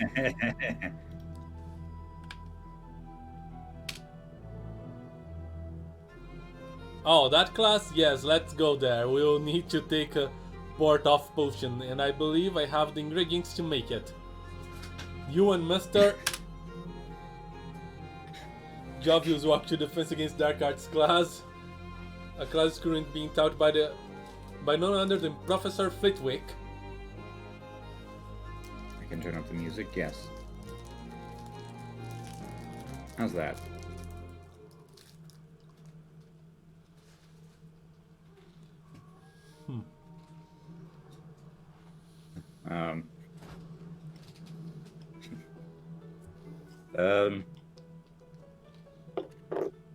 I just... Hi, Professor. Good day, Mr. Jovius, says Professor Flitwick. Oh wait, this is actually perfect. Do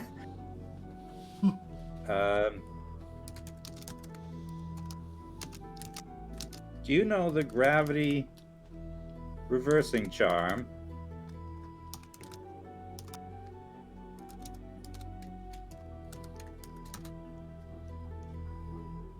I do not believe that is the correct term, but a port-off charm, yes. What do you ask? You're currently walking on the ceiling. Yes, we're tired of walking on the ceiling. Ah, yes. Yes, everyone gets that, I'm sure. Upward mobility, eh? That's one way to put it. We used to do things differently in my day.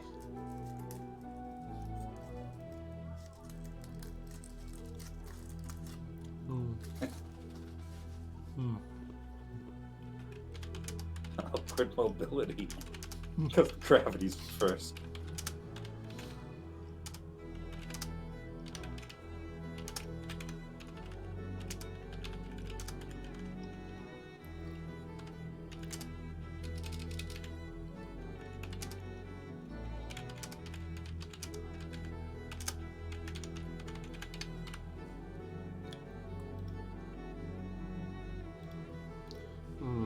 How do you write this? I guess it's correct.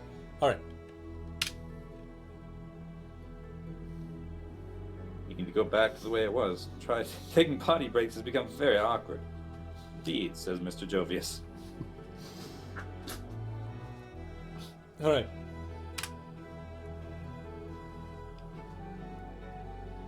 Now let's get started then, shall we? Professor Flitwick bursts into laughter.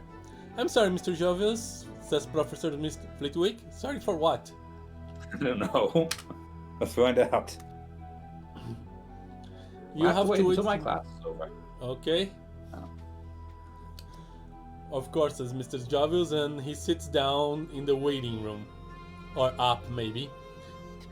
Soon your class begins, and you sit in a chair to drink a heavily sweetened potion. Soon it takes effect, and you stop walking on the wall, up the walls. Well, that's the walls done. How about the ceiling?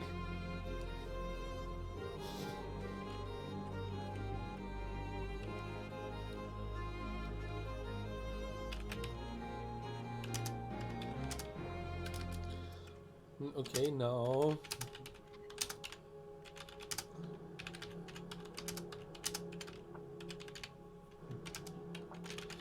What about the ceiling? The ceiling? Yes, the ceiling is very boring. It just stays up there. Mister. Mr. What? Mr. Jovius stands up from his seat and begins to walk around the ceiling. Yes, yes, says Mr. Jovius.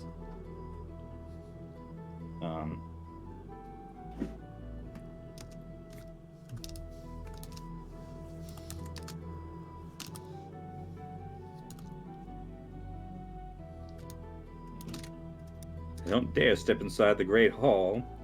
for fear of flying off into space.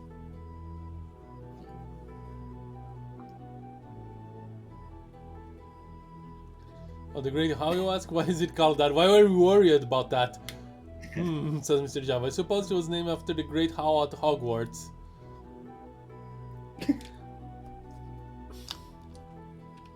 Okay. I get the actual Great Hall of Hogwarts.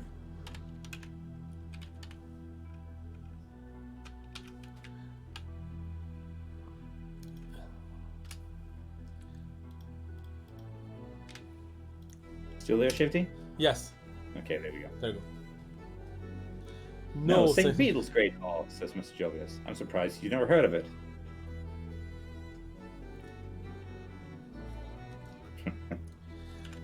That is not the type of thing I want to worry about while I am upside down.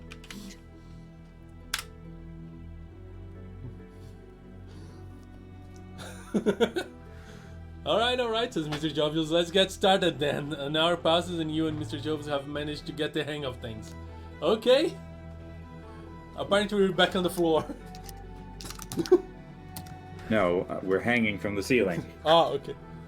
Suddenly you notice that Mr. Jovius is no longer hanging upside down from the ceiling. You turn around in panic, see him on his feet just outside the door of the potions classroom. Okay, so I guess Mr. Jovius. Is there a difference between Jovius and Mr. Jovius? Like, is Mr. Jovius my dad or something? I have no idea. Let me say.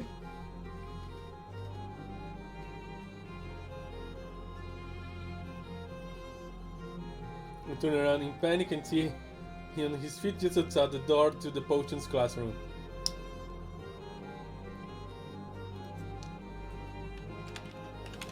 Finally, we are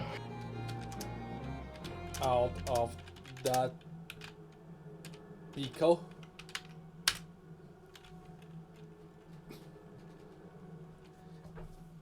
Yes, says Mr. Jarvis. One step forward, two steps back. That's life, huh, lad? Especially here. Let's get back to class, you say. The rest of your class goes well, and by the end, Mr. Jarvis and yourself have gotten the hang of things again. Okay?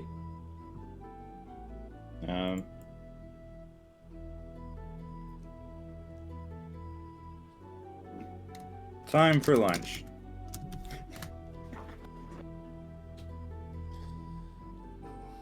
Do you have an eating schedule, or do you just eat when you feel like it? Does it matter? Asks Mr. Jovius. Well, it is 2 in the morning. Just throwing it away. Oh, it doesn't matter, says Mr. Jobs. Mr. Jobs walks over to the door of the classroom and opens it. Lunch is in the basement. Okay?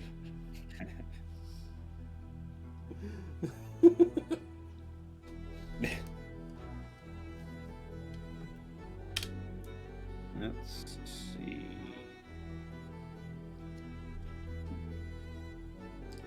Okay.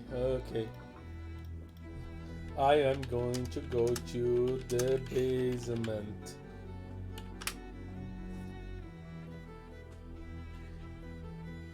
You walk over to the door and go downstairs. To your surprise, you find that the basement's fitted out with several tables and a chair, as well as a kitchen.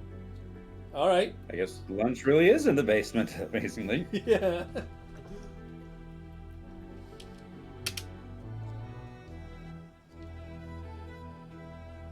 I think. Oh, okay. There's even a bar at one of the end of the room. At one table, there are 4 women laughing. One of them turns and sees us. Oh, look who decided to join us. She says, "Okay. Alright, I do not believe we I had the pleasure.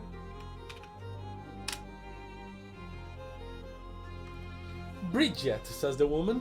This is our new employee, Pontius. Oh, I'm the. You Now look you at the work table and here. see 3 girls and a boy your age. Or is Pontius someone else now? What? Okay, go on. The boy who is wearing a rectangular framed glasses, just so you don't confuse him with Harry Potter, gets up and walks over to you. Pleasure to meet you, he says, extending his hand. You shake his hand. Pleased to meet you too.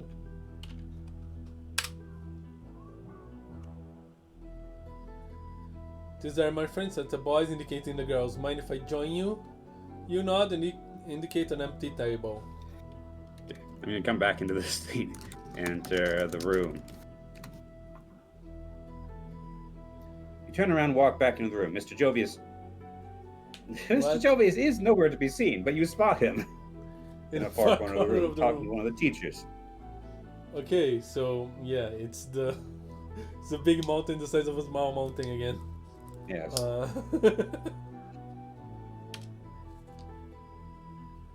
As you walk over to him, you pass the boss who looks at you and then says something to the girls at the table. They all laugh, as do the boys at another table in the room. Okay?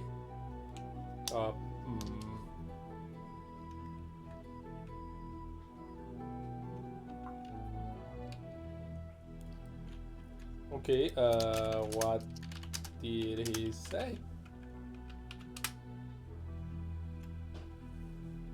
He asking me to go to the dark side of the moon with him. I say, the 4 girls erupt in laughter again, as do the boys at the table. Even Mr. Jovius and the teacher laugh. What did you say? Asks Mr. Jovius, walking over to you. I told him to think about it, you say. What? Mr. Jovius stares at you. I'm going to be teaching you how to become a real wizard today, he says. But before we begin, there's something you need to know. Can you stop stopping things on Mister? Good thing it's a period, so it thinks the end of a sentence. Mr. Oh no, Jovius- it's that cube again. Mr. Jovius reaches into his pocket and puts a small black cube. This is the It's first the step cube to from the becoming last one. a real wizard, he says. Oh no. I'll leave the cube with you. I mean, it is Mr. It's you. It's your pocket, Mr. Jovius. Poke the cube. You stare at the cube in confusion.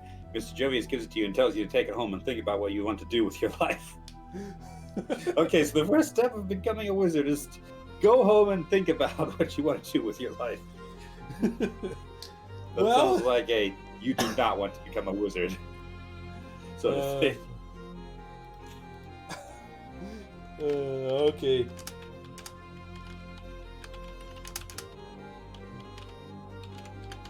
That's something that you'll never see in the Harry Potter novel.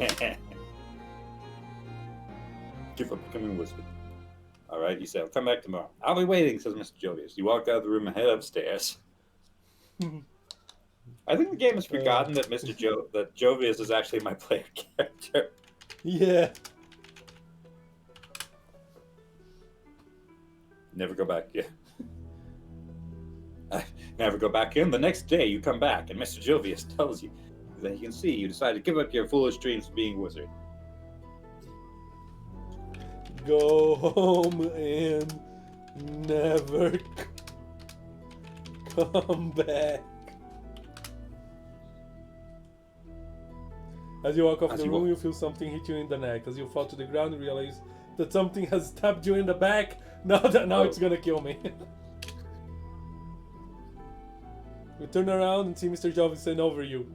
You're not going to be making that decision anytime soon, he says. Okay. Mr. Jovius walks away. You never show up to work again. You head back home and don't do much of anything for months. Okay. Now what's Mr. Jovius up to?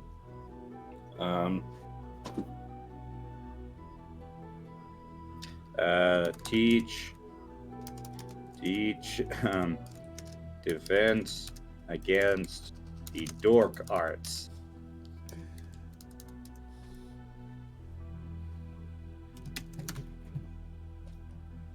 The next day as you walk, you see Mr. Jovius is standing in front of you. Hello again, he says.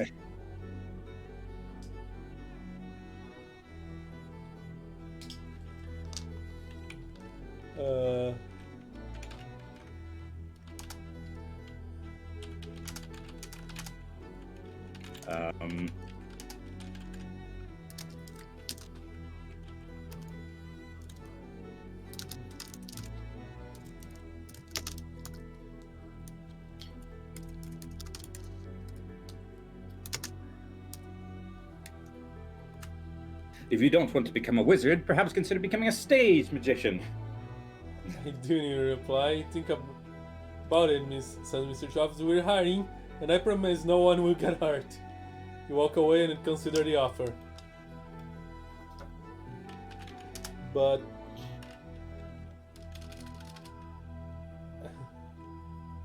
okay. Refuse. You walk out of the room and head to do your job. The next day you're hired at the Magician Lounge. You work there for 2 years. 2 years. The next day you're working as usual. What happens?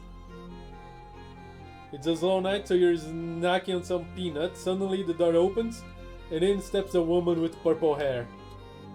Oh no.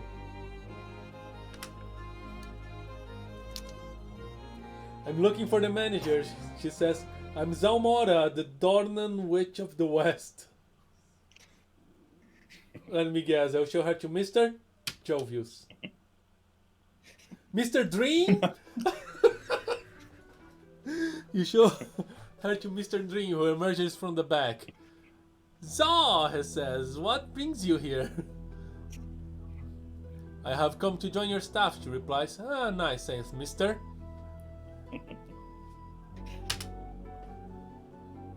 Dream? We could use another experienced magician. How much do you pay? She asks. We're not desperate for money, says Mr. Dream. We pay well. How well? So well, you can draw water from it. See what the game likes of that. Well, I offer you just to ignore enjoy, it. says Mr. Dream. Now, if you excuse me, I have an important magic to perform. Mister? Dreams disappears back into the back as Zao stares at you. So, water dowsing? Asks Zao. That seems pretty obscure. It's a long story, we reply. I don't like to talk about it.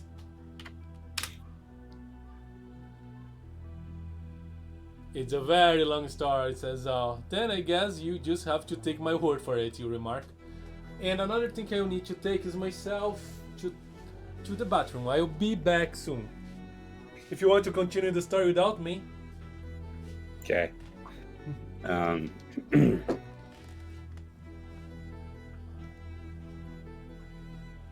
Let me see.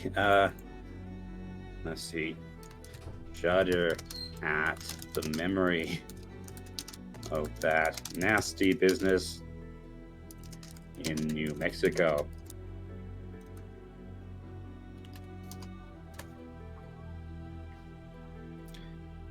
I don't want to talk about it, you say. You both just stare at each other, neither willing to budge. So you going to hire me? Sal asks.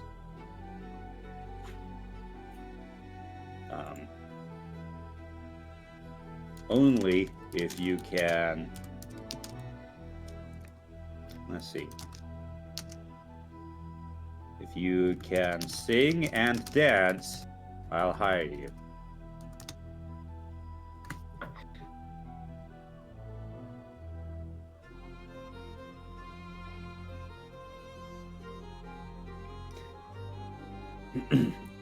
Zhao smiles and extends her hand.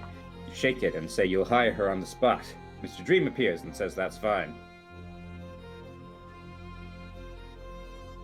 Time to put on a musical show. I saw one of your shows when I was at Hall Guide, Zal says. You have quite the imagination.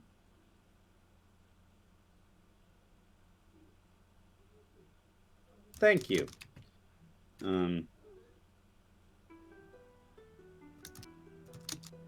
Let's see.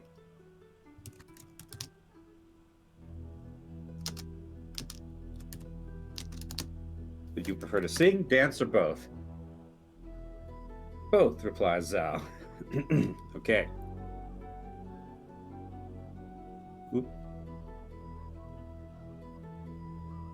Begin rehearsing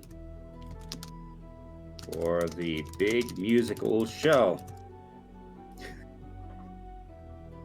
Spend the next few weeks rehearsing the big musical you have in store for your patrons. You find that Zal can hold a tune, and she certainly has a voice to be reckoned with.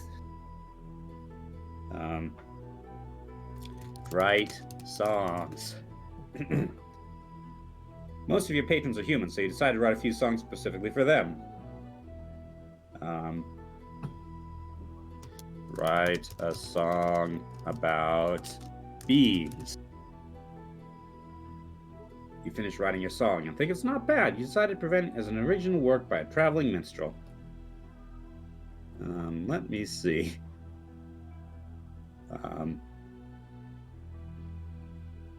Name our show the do the Macarena. At some point, possibly. Name our show The Muppet Show. The Muppet Show, you say. I have a surprise performance tonight. By the Muppets? Asked the patron.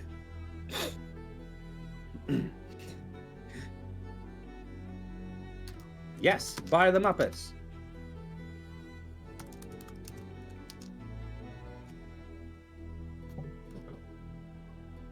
Most of your patrons are human, so you decide to write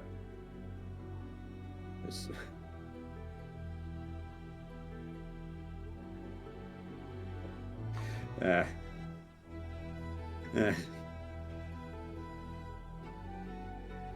It's just going in loops. A loop and loops. Okay. Let's see. Panic before opening night. You panic before opening night, but not too much. Opening night arrives, and you meet your patrons in the lounge. Jovius comes out behind the bar and greets his patrons. You don't need to wait for Shift to go back so he can come back for his show, so he can take part in the musical show.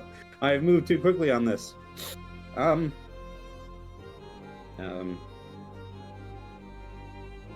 Stall. Would you like something to drink? He asks his patrons. Oh yes, answers one patron.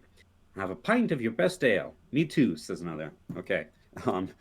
Fetch pints of our best ale. 2 pints of your best ale, says Jovius to the bartender, and make it quick. No, it's our bar. Give the ale to the patrons. Hand the 2 pints of ale to the patrons. Here you go, you say, handing me one of the ale. Thank you, says the patron, taking a drink of his ale. Are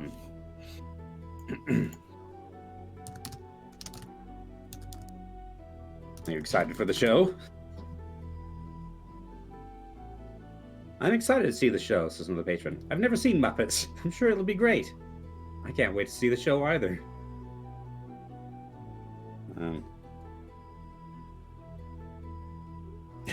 Forgotten says, I'm sorry, all we have is light beer and diet soda.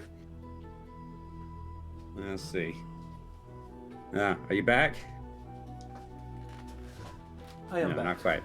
Okay, yes. We're about to put on the Muppet Show. Oh, okay.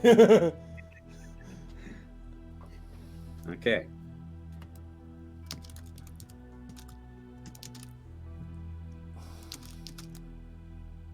Good, because the show is about to start. Zao comes out from behind the bar and motions for you to start the show. All right, listen. Listen up, you shout. Let's see. It's time to... let's see. To sing. It's time to play the music. The music. It's time to light the lights. It's time to get things started on the Muppet Show tonight. You begin to pick the strings of the four Kermit the Frog Muppets and begin to sing the Muppet Show theme. Okay.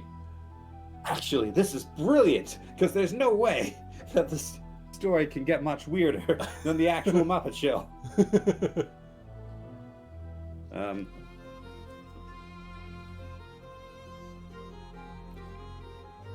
Ladies and gentlemen,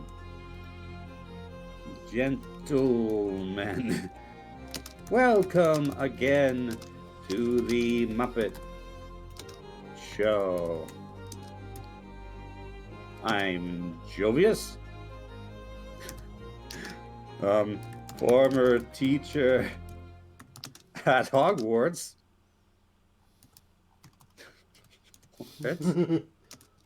I'll be filling in for Kermit today.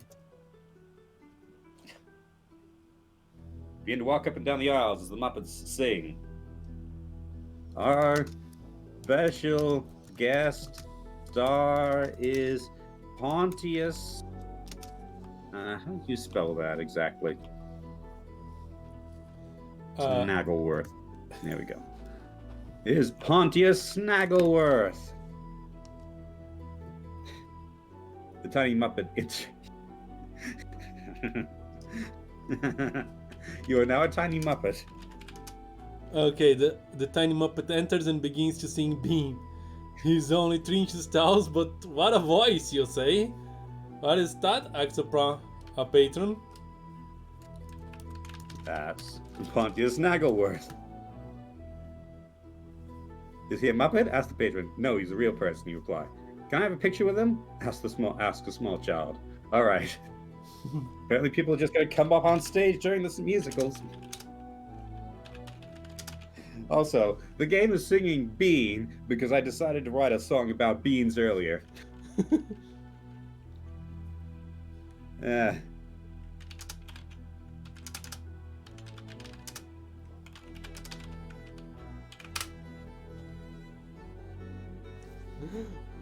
Many patrons quickly raised their hands and motioned for volunteer to take Pontius' picture. Afterwards, the show continues as planned.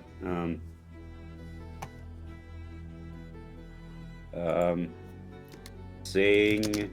What should we sing? I don't know. The only contact I had with the Muppets were the Muppet Babies cartoon. They do show tunes a lot. Stuff from Broadway musicals, that sort of thing. Sing The Lonely Goat Herd.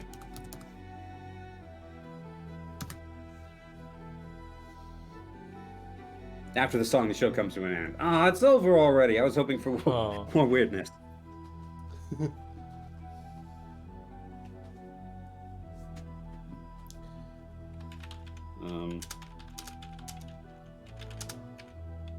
I don't know, your turn, I guess.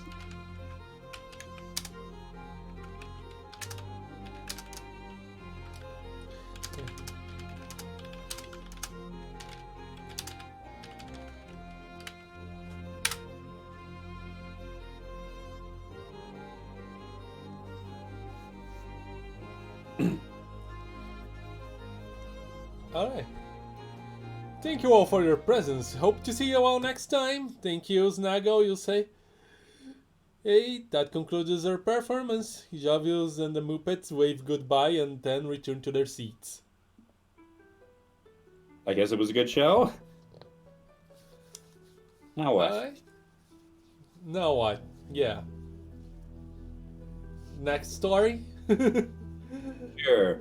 The Forgotten Six is requesting something with a volley in it. Alright, So- maybe we can. I do not know how long the AI will hold on, but we can try. Hello, Cobalt. Let's Alright. see. Okay, go back. Multiplayer, custom. What's an Avali name?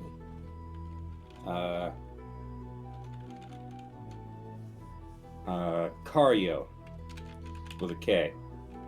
Cario with a K. Okay.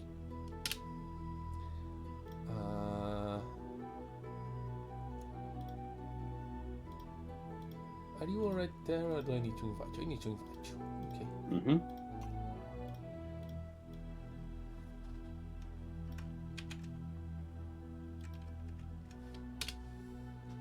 All right. Here it is. Copy the link. And paste and go. All right, you are the specialist in Avali here, so. Okay. if My you'd like to name- prompt it. Be IKEA. IKEA. Yes, but with an I. Okay. You are both Avali. Avali are small, four-eared, feathery aliens with sharp teeth.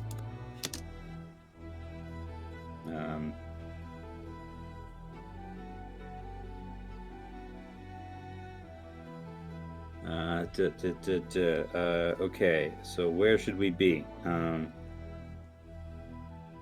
You are in a winter wonderland. Let's see. Oh, and cold things are hot to you. You are in a winter wonderland. But to you, it is like a tropical vacation.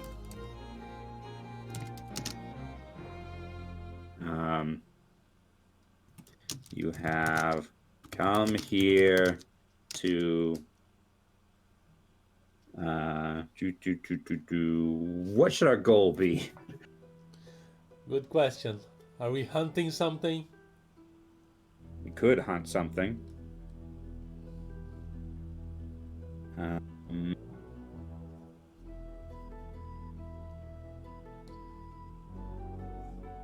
To hunt the mighty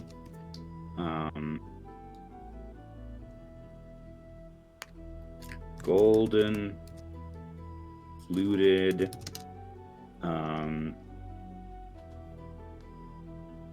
hypertoad. Okay. Okay. You are both Avali. Avali is small, four-eared, feathery aliens with sharp teeth. Cold things are hot to you. You are in a winter wonderland, but to you it is like a tropical vacation. You have come here to hunt a mighty golden fluted hypertoad. Okay. Oh boy. Who's Jake? I have no idea. Let's see. Pin button. Let's make sure that it remembers that we are what our mission is, Yes. because this is going to be difficult. Yes.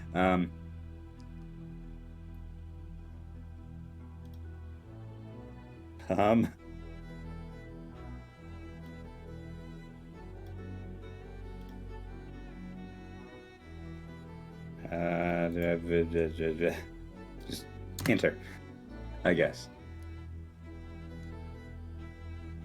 David, what do you mean? Was I have to go? David is suddenly gives a star.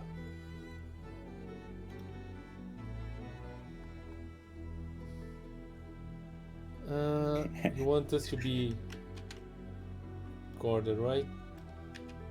This in okay. All right. This is a bit all over the place, I guess. Okay. This is the edit, not the. Okay. Back.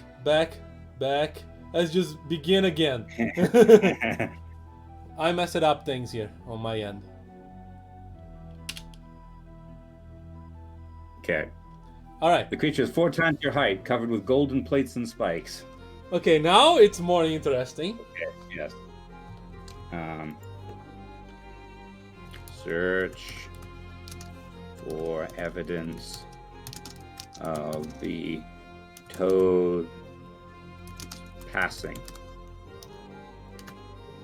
IKEA search? Okay. As you follow the river north, you come across more dung. This must be something from really big creatures.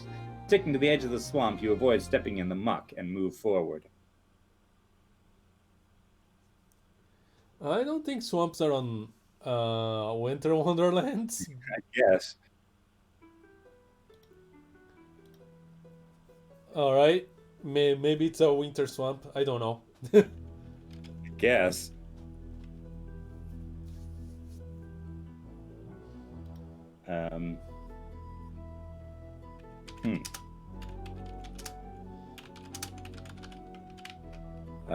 Search. Okay. My gosh, the smell. It's worse than a troll's turd.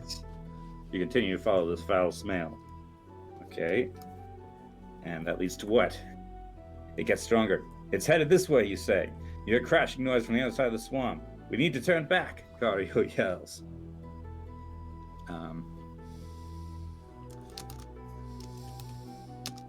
Wait.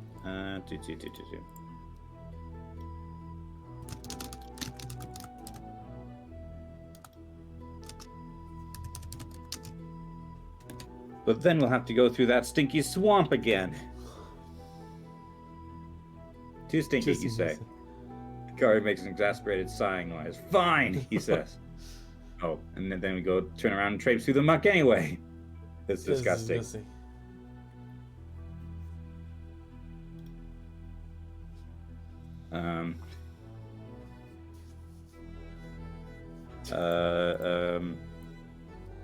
Look for toad tracks in the muck.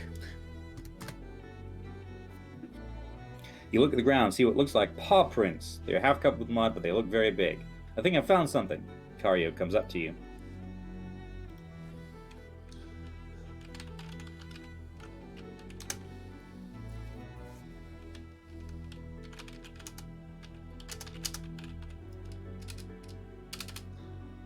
Finally, where is it pointing to?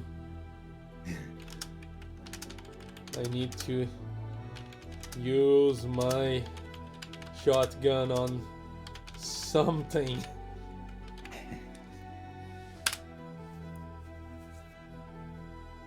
That way, you say, not knowing how you know what you're talking about, looking at the tracks. Kario quickly shotgun shells and shoots one gunpowder load of shot at the ground. What? What? What does that even mean? I don't know. Okay. For luck. Good idea, you say. Kario steps on one of the prints. We're probably who we're looking for, he says. The toad creature's incredibly fast. Chase the toad. You set off after it, your shotgun held tightly in your hands. It's faster than you are, the shotgun is, and you're having a hard time catching up. Haha, told you so, Kario laughs.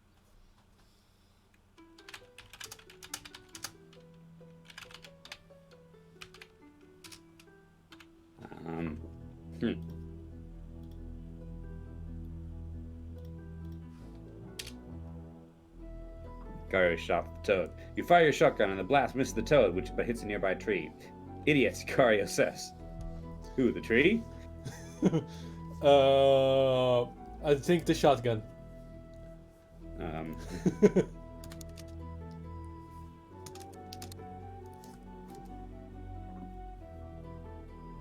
No, that's wait. You run past the tree. No. That's not what I wanted to do. Hit the The under back button. Yeah. No, that was the wrong. Which one is it? That's it. Okay. No, again. Yeah. There you go. Okay. Story is what happened. Okay. The tree falls on Cario. Ow, my leg. The tree falls on Cario again, crushing him into a pancake. Help, he wheezes.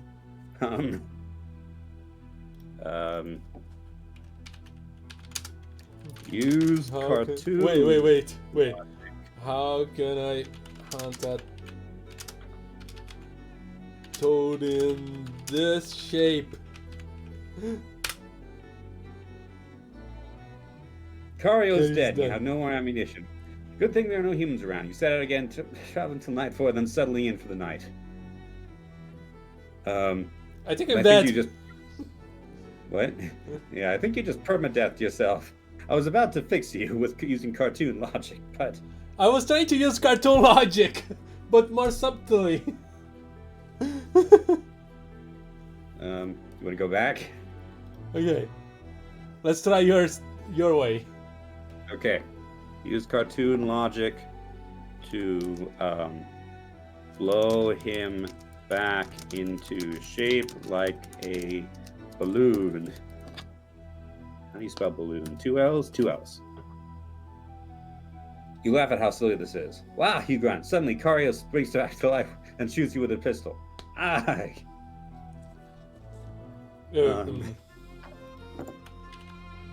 What was that for? Because I can, Cario says. You should be able to get out of here before the toad decides to come back. But we're trying to hunt the toad. Why? What's the point? If we kill it, what's going to happen? More of these things going to come? Cario stands there, shaking his head. The end has come. Okay, I think my head was hit too hard, and I became a doomsday preacher. Yes. The universe will come to.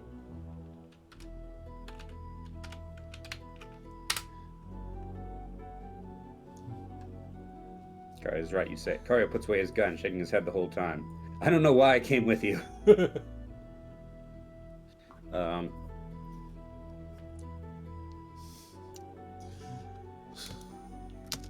Whack Cario with a cartoon mallet. Cario's head bobs a bit, but he smiles. What now? He says. I think I have successfully reset Okay. you. Have we lost the track of the toad?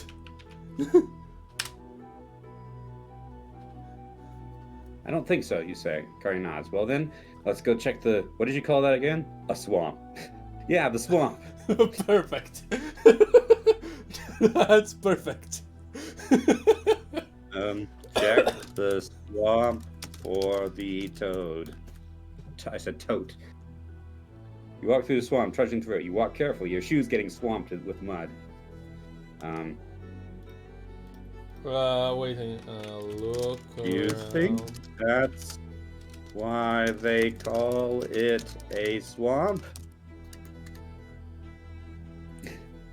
Probably. Suddenly you hear a hissing sound. Get down, you yell. You crawl on your hands and knees looking for the creature. Then you spot it. There! Shoot the toad.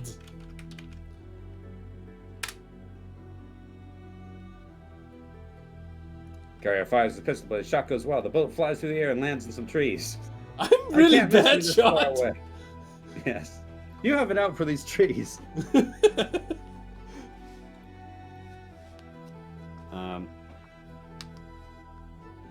Throw a spear at the toad. You quickly pick up a spear from the ground and throw it with as much strength as you can. The spear flies through the air, landing in the crossfire. Crossfire? Two toads' eyes? What? There's more than one toad, apparently. Ha-ha! Haha.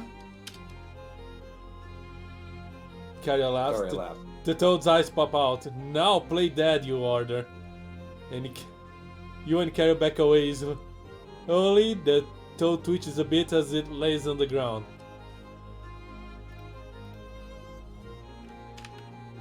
Ha! You got him. Yeah, you laugh, crossing your hands together and sticking your fingers in your ears. The toad stops twitching. Now let's get out of here.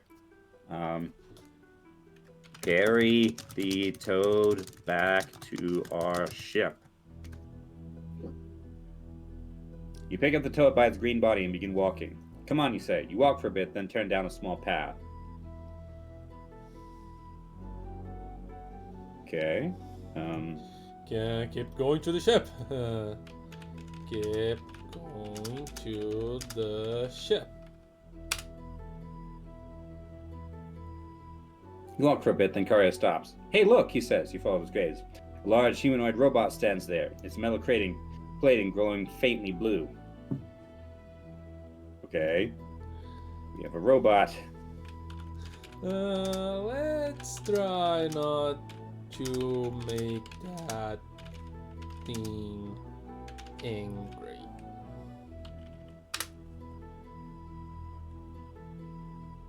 You slowly back away. Akia, Karya says. Yeah? You say, looking at the robot. He can hear you.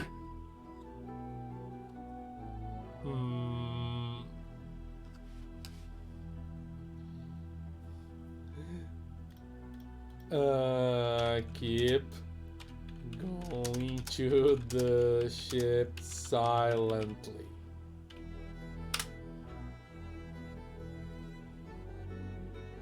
Don't try anything. You got it, you say.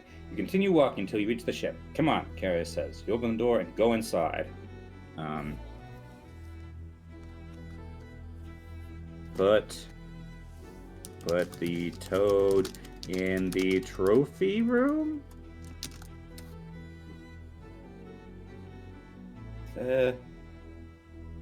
I guess it's actually doing pretty well on this occasion. Yeah. Let's see.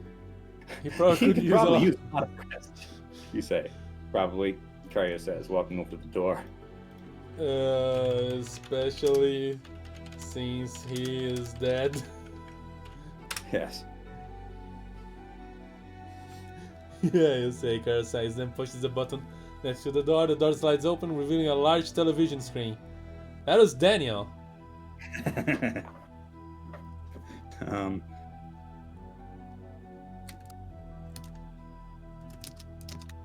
Daniel's TV?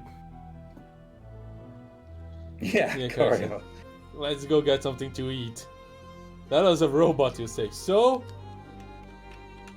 as long as it doesn't come inside.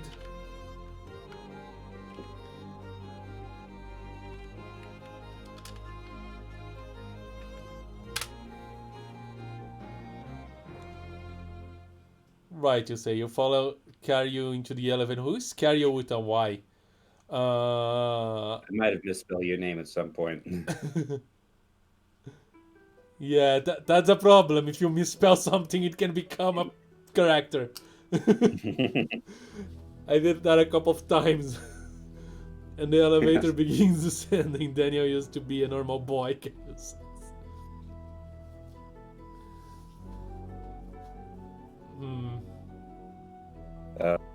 Go on. AI. He was a nice boy who loved his sister more than anything, but one day his parents walked out and he decided to watch some funny beast show. So? Go on. The funny beast got angry, and Daniel got angry too. They pushed him into a pit of angry beasts, and he died. Oh wow. They don't sound that funny.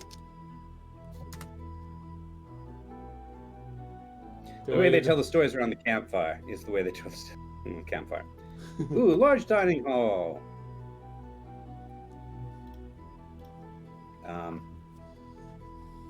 Well, being a volley, let's eat some meat.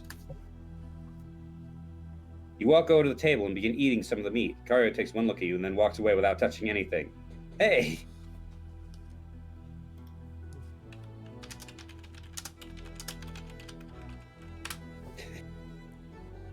I forgot the sauce.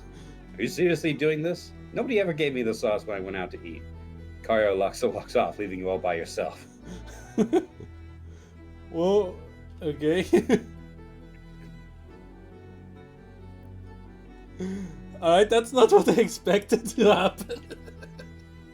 Yes. Oh, okay.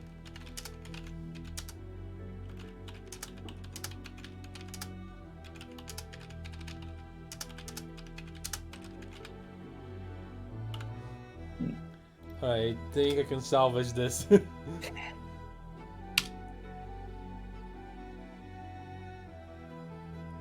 You turn around, walk back at the table, and pour some ketchup over the meat and begin eating it. Okay, do a value like ketchup? No. I mean, they have very different biochemistry, but I haven't taught the AI that, because I think that might be a bit much for it to manage. Yeah, there are systems that you can use in this that create complex scenarios. But yeah, it takes a while to set up. Yeah. And we are just fooling around. Yep. Suddenly the door opens and you look up. What are you doing here? What, who, when? A tall, gaseous figure asks.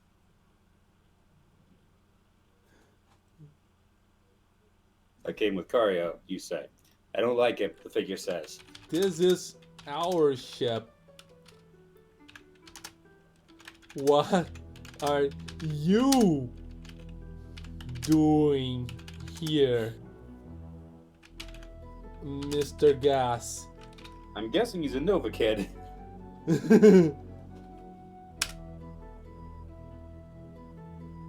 I'm an alien.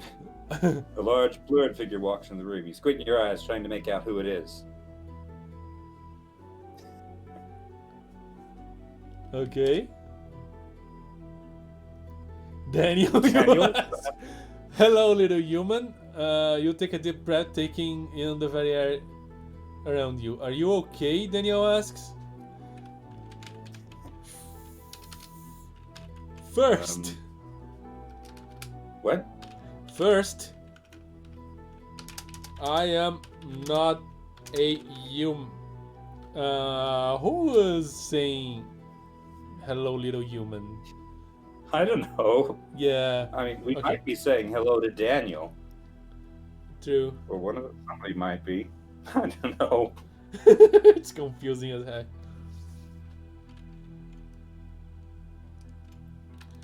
Well, I am not used to be visited by ghosts.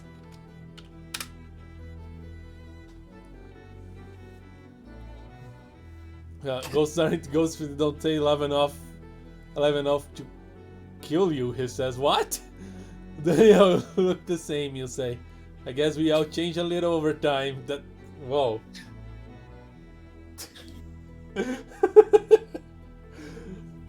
Alright.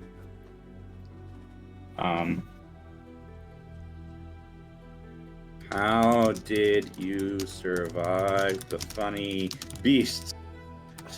I managed to hide him at the bottom of the pit. He says, remembers the pit. For how long, you ask? Until nightfall. The funny beasts slept.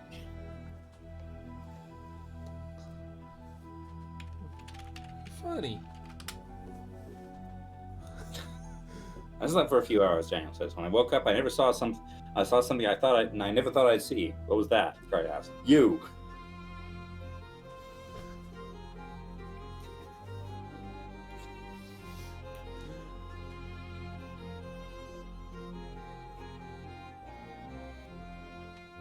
Well, I never thought I'd see you either. So we are even.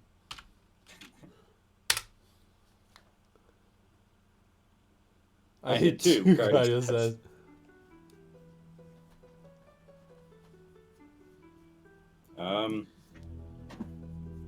Why don't you all sit down and eat some meat? I can't, Daniel says. I have to go back home. Why, you ask? My family needs me, he says. We have meat, Cario says.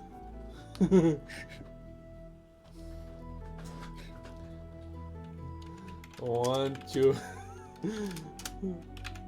pack some for the trip? I I can't, can't, Daniel says. I have to go home. So you're not eating it, you say. You're visiting for a reason. Unpack. Both of you? The AI is all over the place again.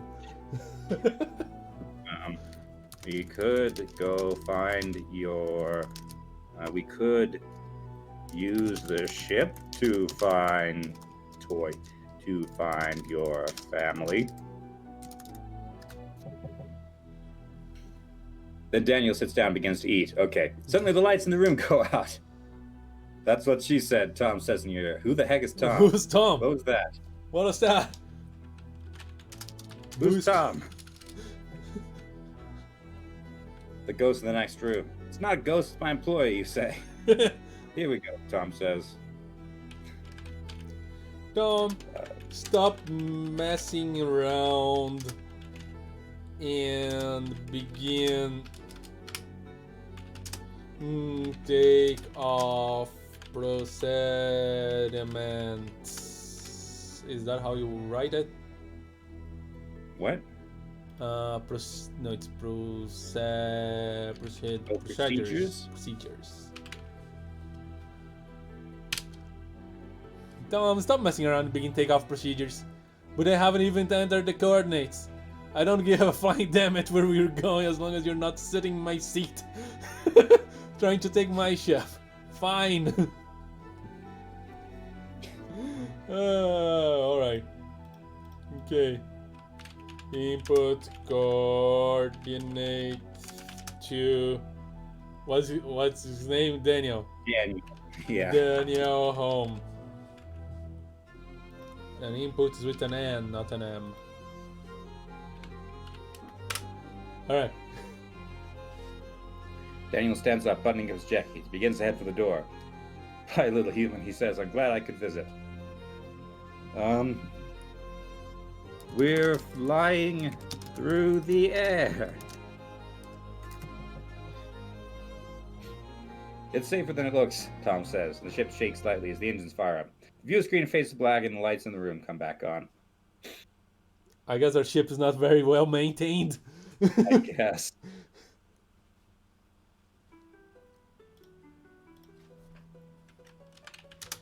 Tom, have you switched the...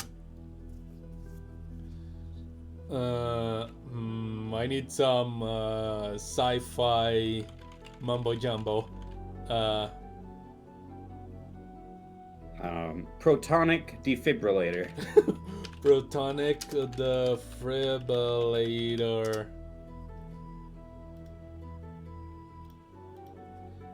And the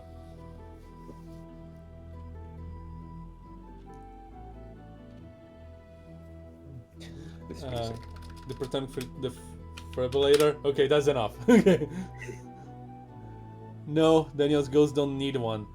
I happened to him. He died in a house for what? Oh. Crap, Protonic, the Ghostbusters use protonic beams.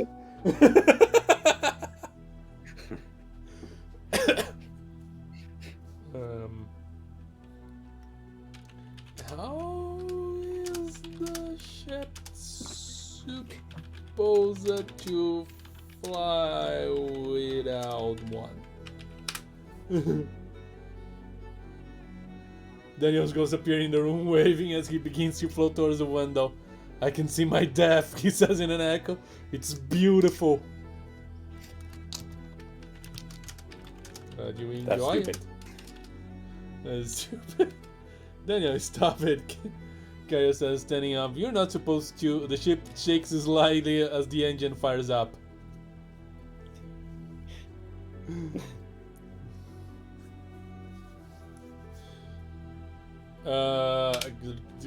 Go. The view screen fades to black and the lights in the room come back on. Where's your friend again? Tom asks.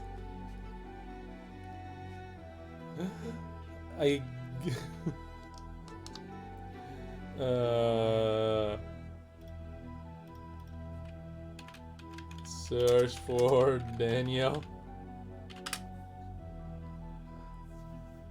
I can find him, you say. I can, Tom says, typing something on the computer. Hey, well, he went through the hatch. Why? Are you still there, Yellow? Yes, I'm still here. Okay. He wasn't that big. I think in his final moments he realized he was trapped. Is he dead or alive? Not sure. Schrodinger's Daniel.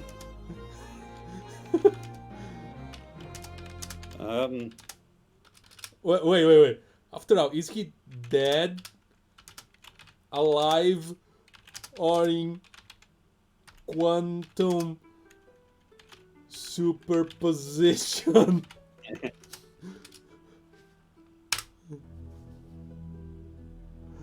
Daniel's dead. What?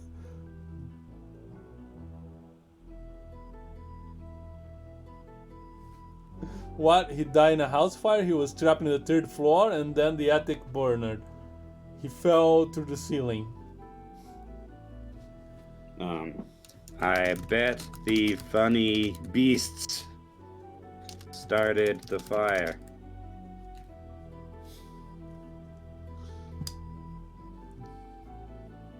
He was burned beyond recognition, you say. They had to identify him by his dental records. Oh dear, that's so sad. They're idiots. They just thought he was homeless. What? Well, I think this might be morphing into a detective story. yes.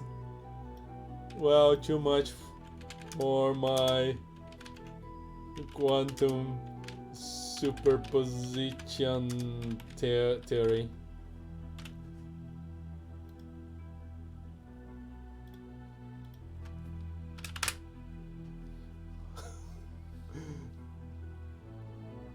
What happened to me, Thomas? Tell me the truth. He was having the 3rd floor when he fell through the safe. We have established this. Yeah. Twice. Forgotten Six says, let's follow the laws of physics. AI dungeon. We don't do that here. Yeah.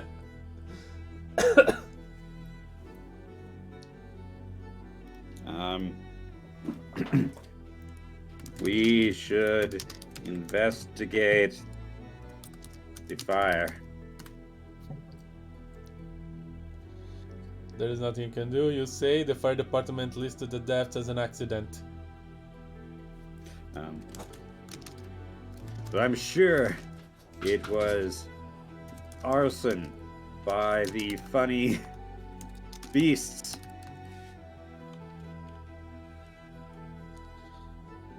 Oh, I have no idea what to do.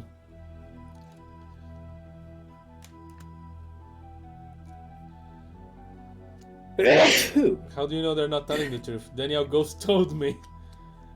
Tom's at a loss of words. He begins to cough before finally putting his face in his hands. Okay. Oh, dear me, he says. We have to bring the funny beasts to justice. For Daniel. I have no idea what happened, Cobalt. Oh, dear me, Tom says. I don't think that will work in this instance. Funny beast deaths are always accidents. You can't prove anything. Oh, so funny beasts only die by accident? I will make a funny beast that not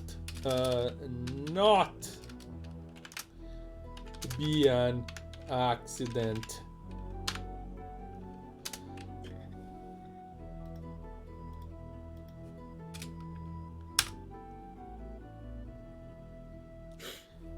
You can't think of anything, Tom asks. Well, the odds are against you. I mean, they die in house fires, for God's sake.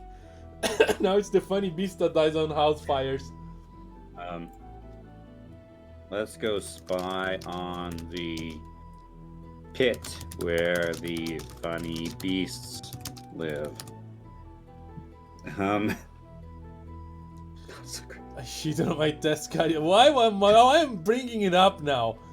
The ship shakes as the engine fire ups, and you all wait in silence. We don't have time for this, Tom says.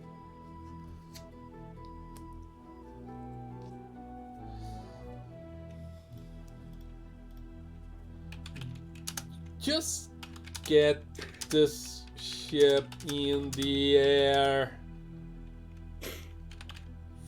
For gosh sake.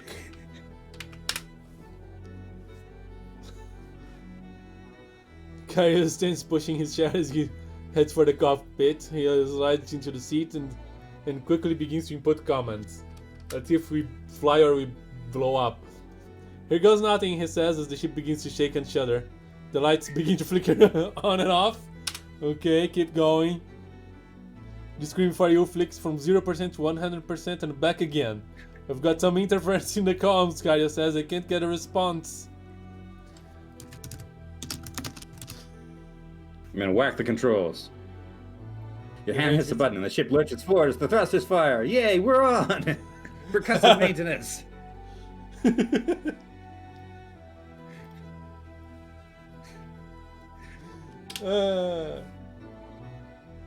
screen flicks the stats as you hear a crackle. That was fascinating, Tom says. Gary begins to type on the keyboard again.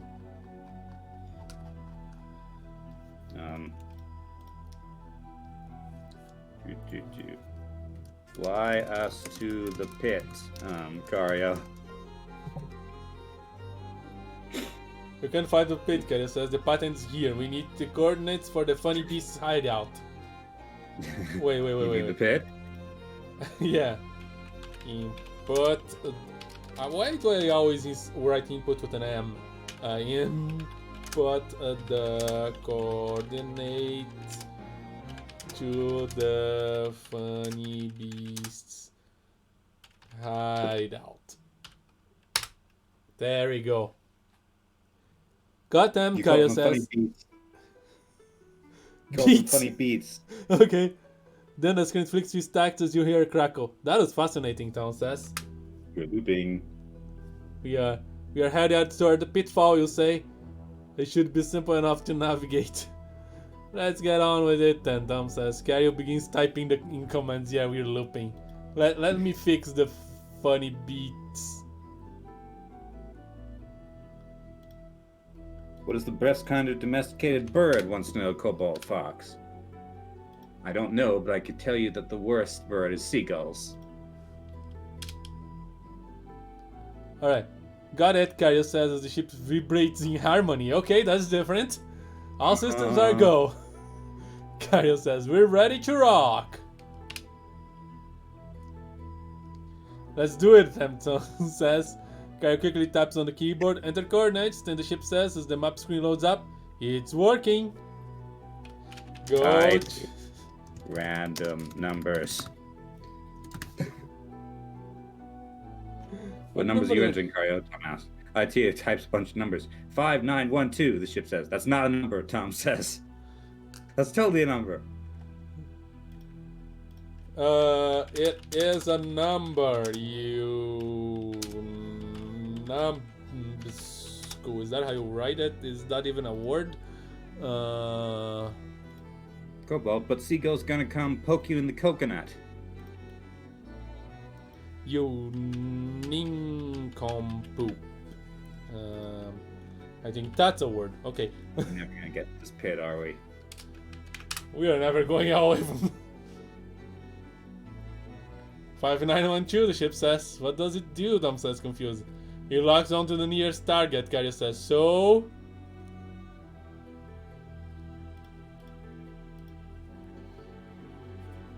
Ignite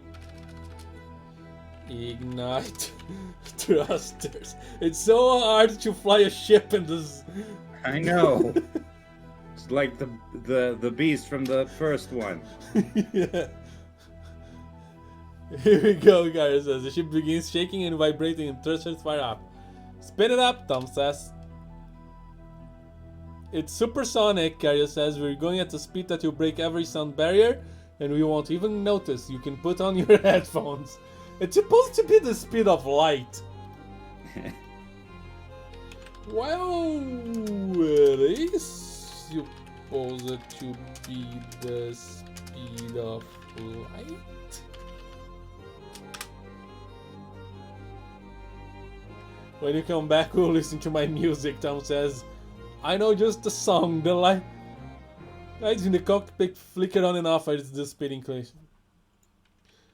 Fly to the pit where the funny beasts live. As the speed climbs, the lights. There's no up or down, just rhythmic firing of the thrusters. The door slides open, revealing a group of strange creatures. Oh, okay. Are they the funny Examine beasts? the creatures. Here are 5 strange creatures, virtually identical twins, only their eyes are different. One has a single sickly green eye surrounded by a hunchback. The other has a single perfectly normal black eye. Are you funny beasts? Yes, they answer in a dull monotone. What will you fetch? 15 million thrones. What? When can you fetch it? Now, I have an offer. Wait. I have a solution for that, sure.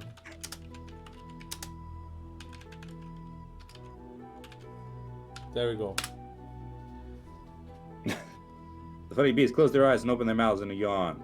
Did you shoot them? Tom asked. Yes, Kario says, firing his laser gun at the creatures. What?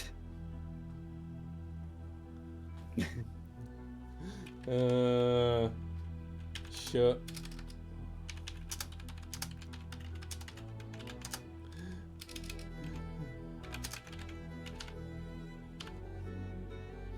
I'm writing everything wrong. Okay.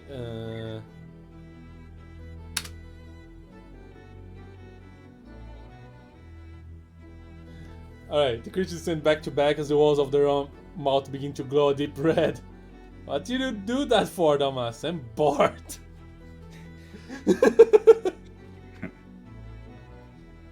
Okay.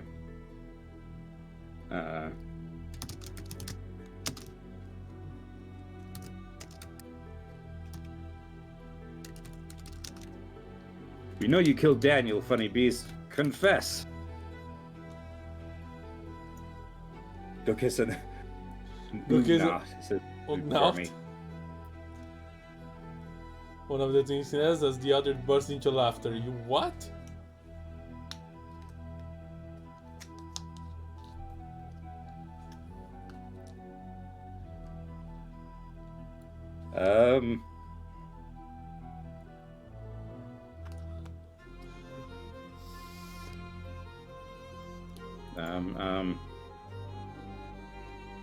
Ugnaughts those are from Star Wars, right? The little things that work the furnaces on Cloud City, right? I don't know, let me check. Google, please. I will demand a confession. the only way. Go on. Daniel Fermi was a good friend of mine, Cario says. Wikipedia, yes, it's Star Wars. Okay.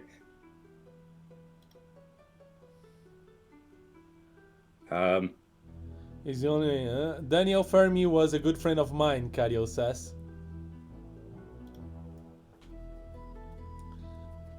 Okay, so Daniel's last name was Fermi. Okay. Okay.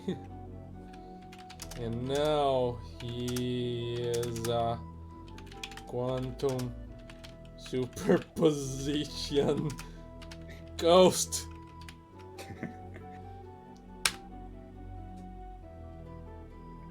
Oh, don't be so dramatic. The higher you get, the more likely it is to become reality. Shut up, Daniel. Ow. Is Daniel back? Daniel Ghost is back. I'm gonna sneak into the pit. As you slide down the chute, you begin to feel sick. You make a mental note of the time so you know when to throw up. Go. Go. That's a line. The intercom crackles. You crawl toward the hard white pit. Hey! Voice cries out. Ooh, swear words. I'm talking to you, hairy man. Ewoks. We're in Star Wars now, apparently. Okay, I'm volleying Star Wars. Ignore the Ewoks. You crawl around the corner and now see the creatures strewn about the wall of the mine shaft. They're covered with scratches, but fortunately none appear to be fatal. Make this Search for evidence of foul play. And here's creature looks dead. Maybe the Ewoks did this. You gently prod the side of the creature's head with your finger. Nothing. The creature is, in fact, still alive. This was a triumph. I'm making a note here. Huge success. It's hard to overstate my satisfaction. Okay. Satisfaction.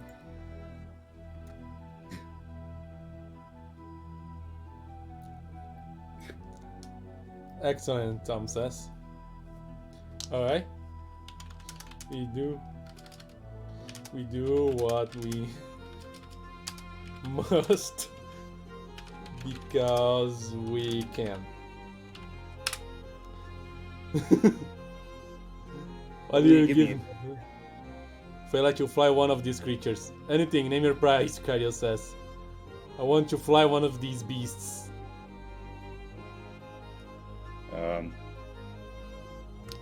You can capture one of the funny beasts. Feel free to try.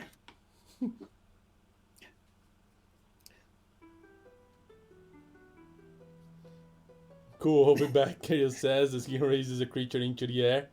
Before you can react, Cario grabs your hand and drags you towards the beast. Hey! I think we're flying now. On the back of one of the funny beasts. Which just seems like a bad idea.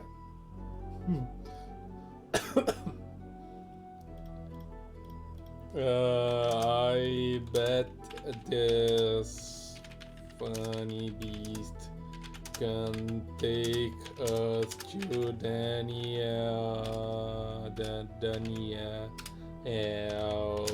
house.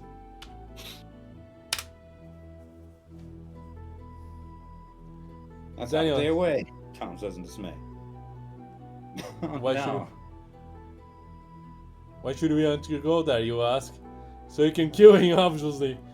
He is already dead. Oh, wait, I'm screaming at myself. No, I mean literally dead. Oh well, how would we want to do that? Especially since he is a quantum superposition ghost.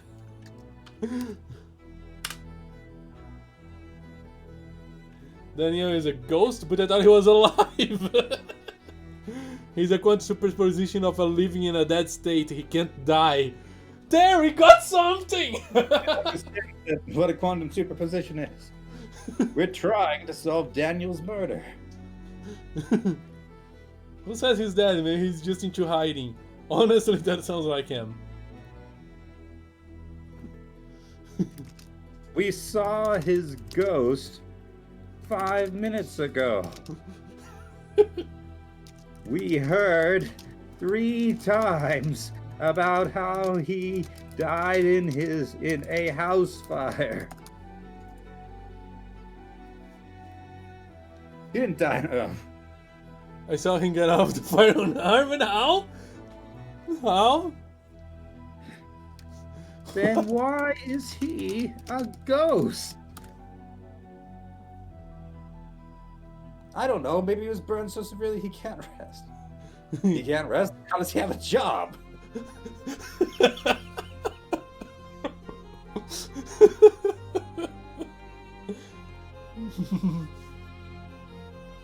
Look, I'm 95% certain Daniel died in a house fire.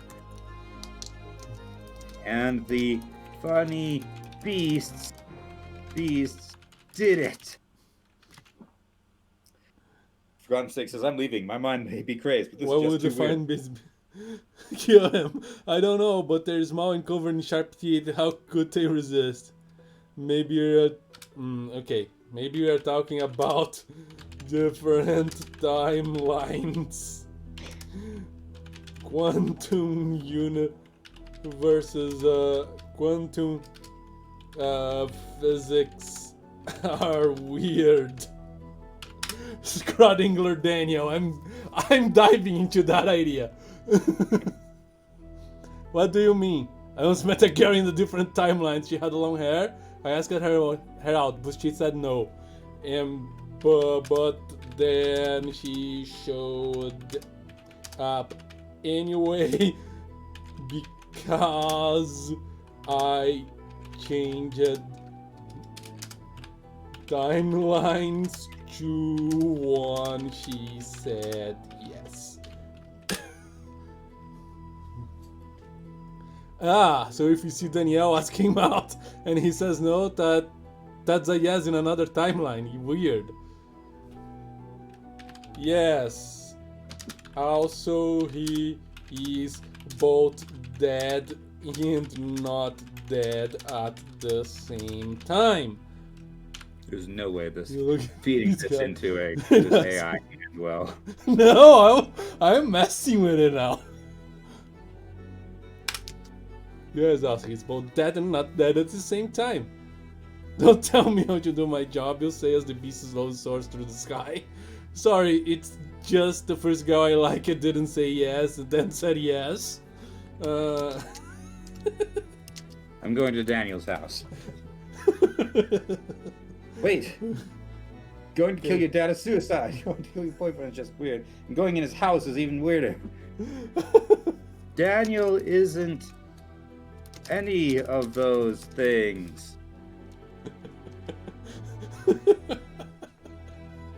Well, he is now. I'm going there in anyway. In what timeline? I guess right, we don't know that Daniel was even dead. I saw him die in a house fire. We got back on track with that? Hello, Lord Nesquik. I am baffled by what I'm reading. How deep are you into this session? This deep. As deep as this scroll bar indicates. Come on now. Just go to Daniel's house. So, You drop Kari off at his home, then fly to Daniel's house. The beach floats through the cold, cloudy sky at a comfortable pace. Something about it all seems wrong to you. oh yes, that's the best line so far. Everything's wrong in this whole thing.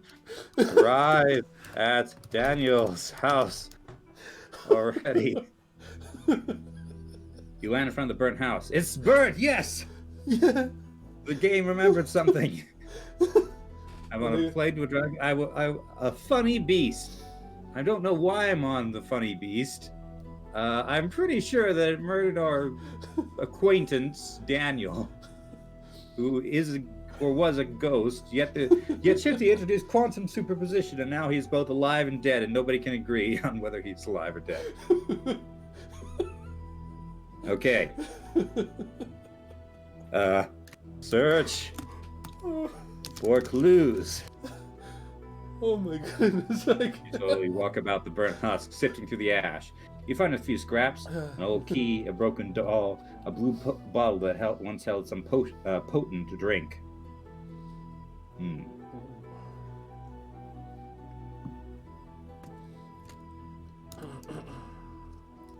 Search for evidence of arson. You pick up the key. You place the doll onto your arm. You go back to your ship. No! What does a key?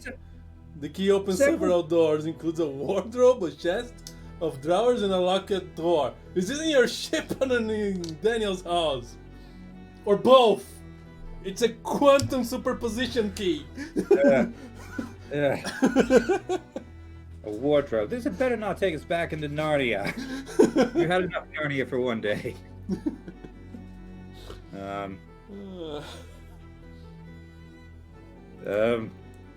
Search everything. You fly back to the city. You're standing outside the apartment at the bottom of the staircase. What apartment? You're creaking like a floorboard. You look up slowly. The hallway is shadowy. Wait, shouldn't we be at Daniel's house? Also, what I'm doing here didn't you drop me at my house? But my house isn't even in this planet.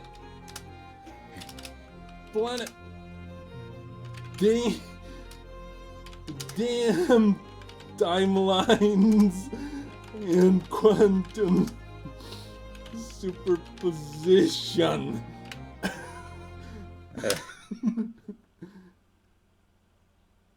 That was a weird story, you say. I don't know what's going on, but I don't know how sticking around here.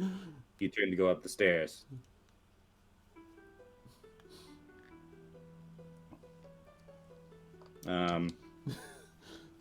This is getting... Prepare to be ambushed by funny beasts. You reach the top of the stairs and walk into the apartment. You draw your pistol, aiming down the sights. A couch sits in the middle of the room. Is that couch sitting on a couch? How long ago did physics break down again? I have no idea. Probably back when I used cartoon logic to unflatten Car Hill. Yeah.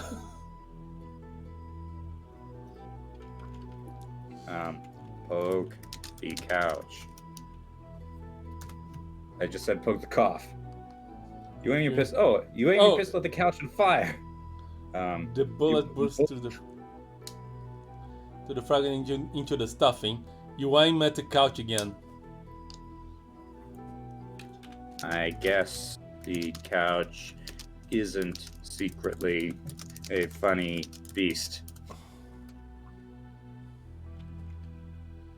Oh, great. Carter says you missed. Missed? You look around, a scary person laughs. A large furry creature sits on the couch. Oh. Timeline is messing up again. What the hell, you say? That's not a fury, Carrier says, it just looks like one.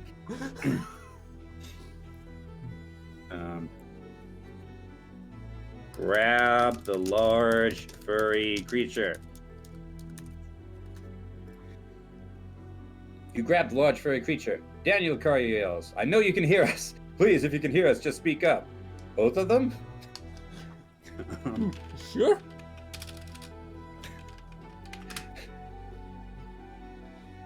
Daniel, can you feel that? The sharp pain in your head. You look down as blood begins to pour from your ear.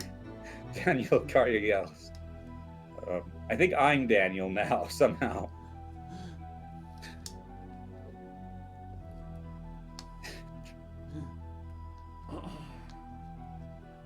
Let me find out. Who am I? Daniel. You fall to the ground bleeding. Daniel, Karya yells. Your head throbbing, you focus your eyes, you choose. The two of them sit over you, terrified. Daniel, do something.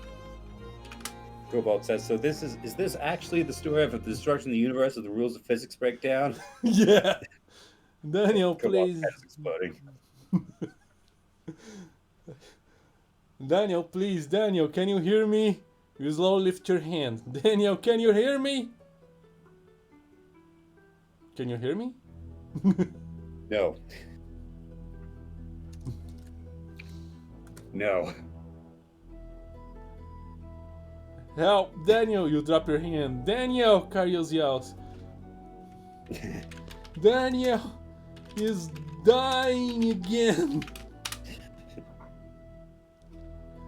Daniel, you close your eyes. Daniel, the lights flicker.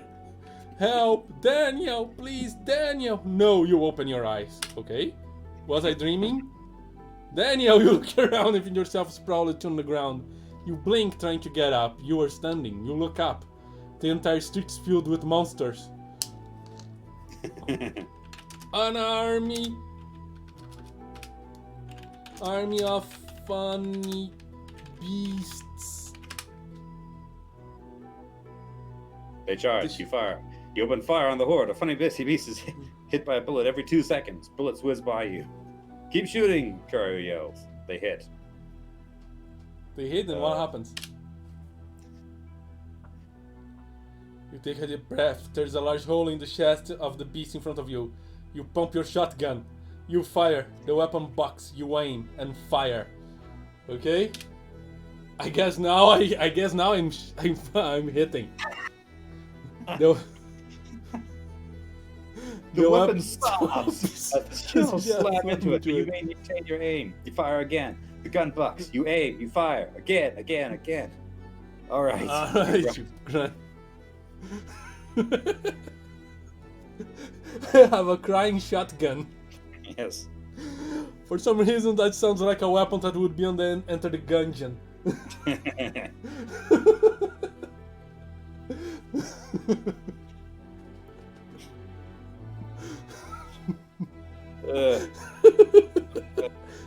Is this a funny beast apocalypse? Yeah, sure. Print some of Ollie figurines if you want to. That was unrelated to the story at hand. That's just something Cobalt wanted to know if he should do. Let's see.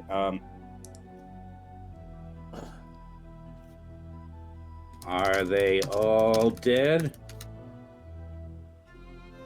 I think so, you say? Mm-hmm.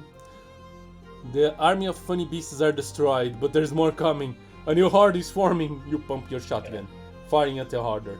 Another is killed for you. Oh wow, I'm killing the entire horde now? My aim improved a lot. Yes. Whoa. Keep shooting. A bullet hits your shoulder, pains run through your body, you grit your teeth. Guys, it's not worth it, Karya yells. It's not worth it, our life is over. So are the laws of physics. Daniel! Please don't let them kill me. Daniel, stop it. It started hard. They advance upon you. You drop your shotgun and hide your hands. Daniel was a trap. Let's go. You and Carrie sprint off into the forest. I'm telling you, you need to run. You say, Nope, Cario says that Daniel was a trap. Well, Daniel's an illusion. He was a lure to get us fight in the middle of of a horde. That was a trick. No one is dead. You stare at Cario. Okay? That makes more sense than how the entire quantum superposition thing. I guess. Guess.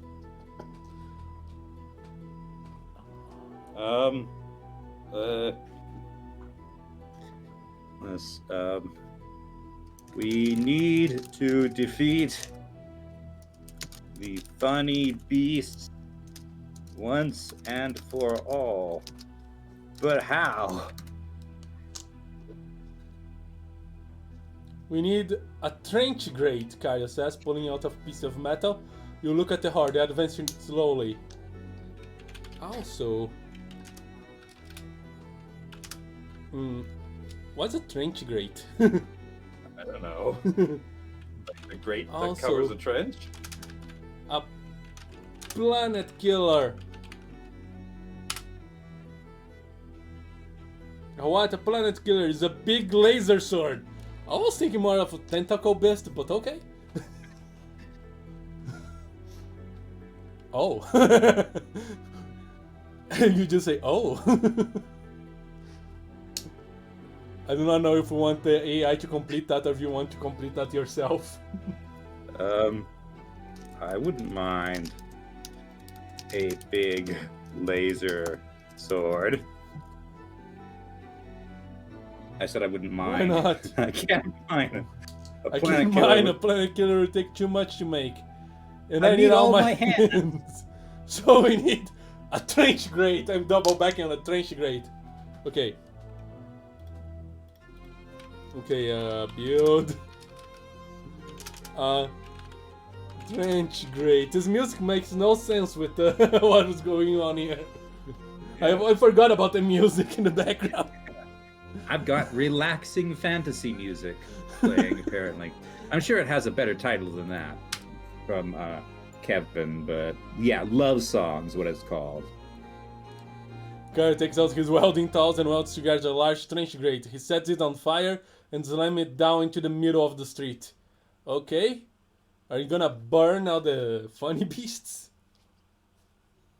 I guess let's find out.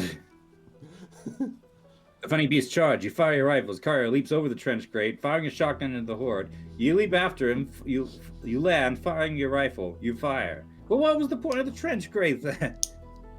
What was the point of the trench grate if we're just going to jump over it? Guys, at the top of the trench grate, firing his shot at the heart. You take a running jump, grabbing one of his ankles, swinging your leg over the top. Okay, what? Wait. I need to answer.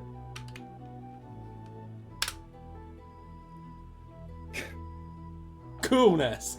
You grab the shotgun and grab a group of extra shells for it as it steams up. Come on. I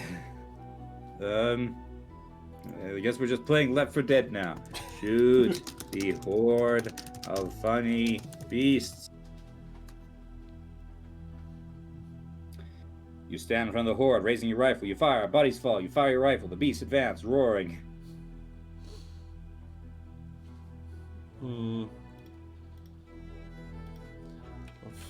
Fire my...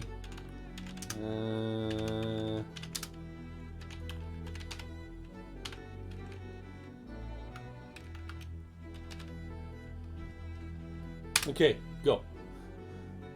12-barrel shotgun. You fire the shotgun and smile. Come on, move it, Cario says. You raise your rifle, firing. Bodies fall.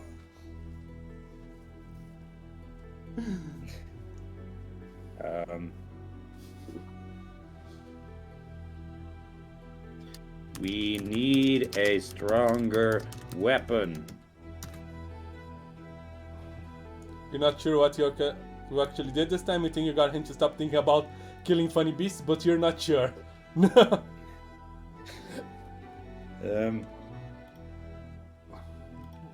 Wait. Give IKEA.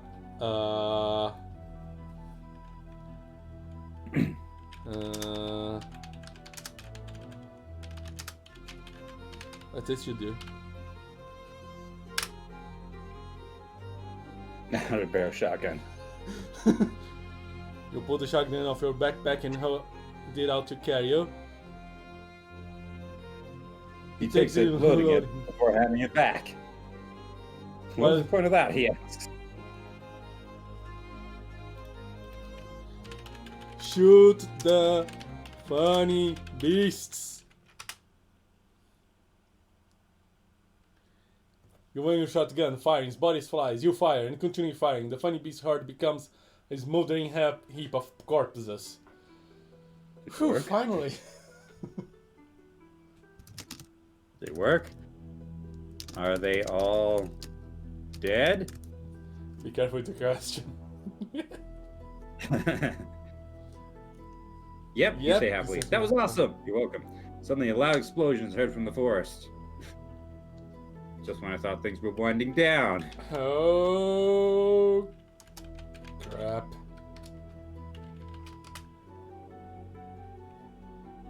You look around. What was that? It's the catapult, Carrier says, looking worried. The catapult? Go investigate the explosion. I misspelled it. Run out of the village towards the forest. You find it in flames with a half-charred, blood-maddened beast appearing from it. Avalanche! Avalanche!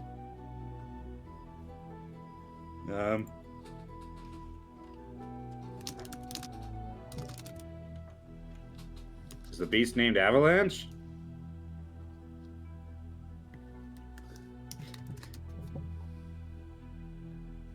You run back into the forest toward the village. Soon you find yourself running through the village. Bodies litter the ground, seemingly at random. You look at one. A woman with a dagger in her chest. Whoa, why is she important? What? Hey, that woman. Why are you important?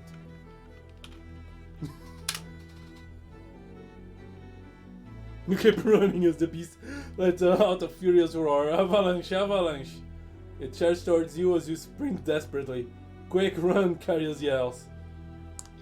Avalia 1 meter tall, so about 3 feet. Okay, fire at the beast.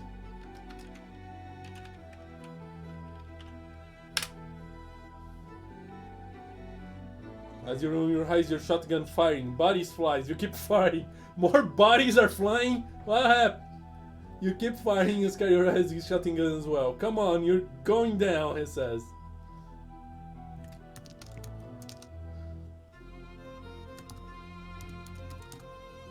Need reinforcements. You run desperately as the beast roars. It charges, speeding towards you. Hurry, call for reinforcements. IKEA quickly whistles as Kip appears in a burst of smoke. Kip, you've made it! Kip, you made it! Kip nods. Yep, you? I'm fine, just leave this. You pull out a dagger, pointing it at Kip. I know who you are. Oh no. No, it's messing up again.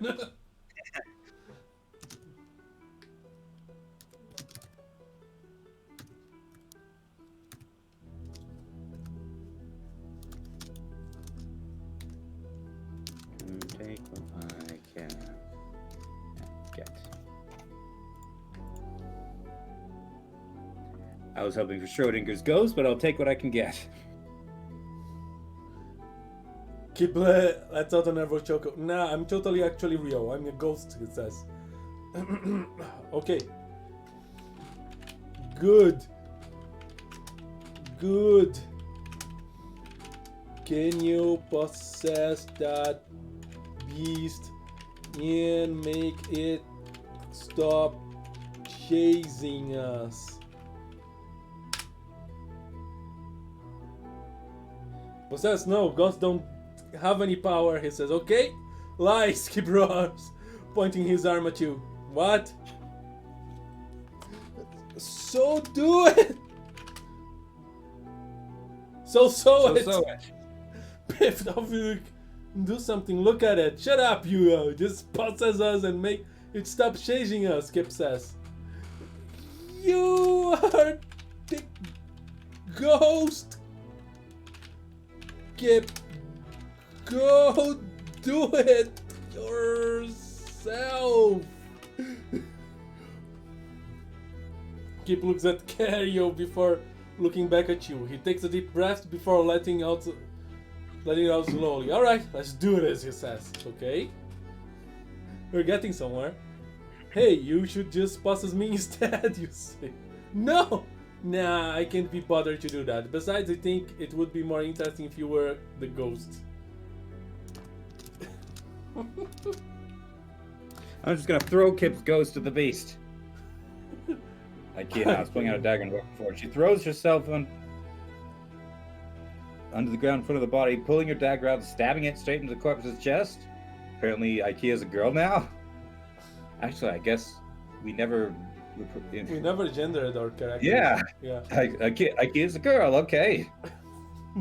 Let's roll with it. So, okay.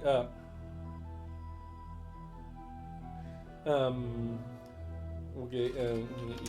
Is the beast dead? Cobalt says, I lost track of what's happening again. Don't worry, so did we. Kip lets out a roar as the dead body begins to shake. The shaking intensifies and the body rises into the air, levitating several inches above the ground. Okay. Oh no. And then the wind stops blowing. The fire goes out, leaving the air completely in darkness, which is shortly replaced by a bright flash of light, bright enough to cause you to temporarily close your eyes. Continue. When you open them again, you find yourself staring at a man. He has fiery red hair and is wearing a red leather jacket, jeans, and motorcycle boots.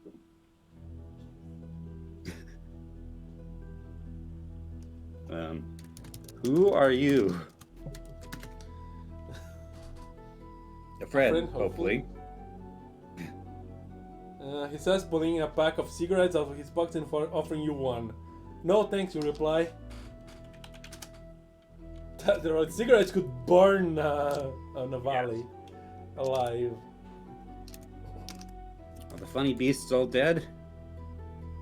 Yeah. Good. I'm bored of this place. Me too. No, I declined that cigarette. Alright, click edit and delete that line. Okay,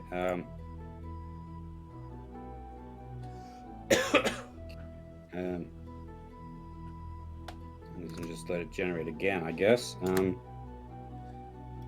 Taking out the lighter and lighting up. The last ones just disappeared. It would appear to left to join the Alpha Beastians, he says. These are the creatures chasing us?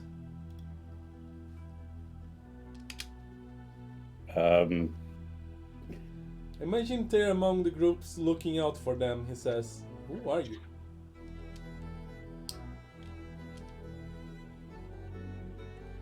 Why is Sky trying to kill us, you ask? Dr. Malachi Zohar, I work for the World Science Order. What? I am not trying to kill anybody. Except the funny beasts. But, boo, your group has been terrorizing these lands for years. I thought we had wiped you out during the Great War, Zohar says. What? War? Oh no. Timelines again.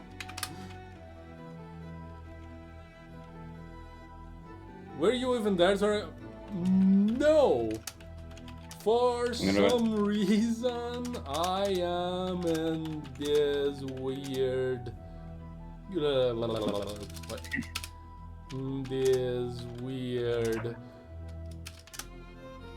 timeline. I'm gonna run to the restroom and quick. Feel free to continue. Jumping. Quantum. Superposition. Nonsense. No.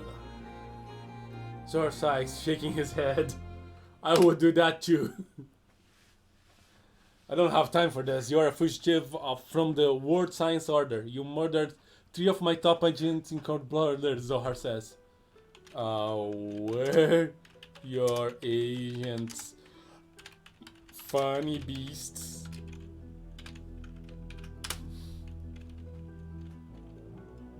No, they were asteroids, but they were still humans. You killed them for no reason. I didn't kill anyone, and you have... I didn't kill anyone, and you have no way to prove what you are saying is true. I don't need to prove it. I need you to stop. There's a flash, and the room is cloaked in darkness once again. When the light fades, the funny beast has disappeared. Oh, he was a funny beast in disguise. Oh no.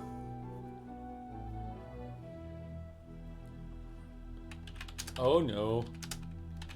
He was a funny beast in disguise.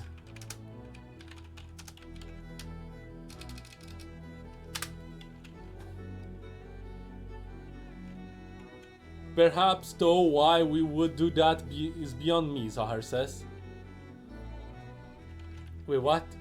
Is Zohar still with us? Wait.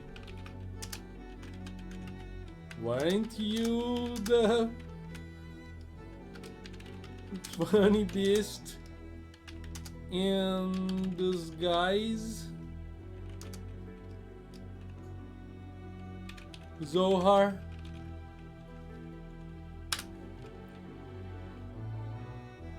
What? No, I have no idea what you're talking about, Zohar says. It happened. I saw it, you says.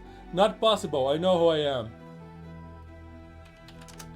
In what timeline?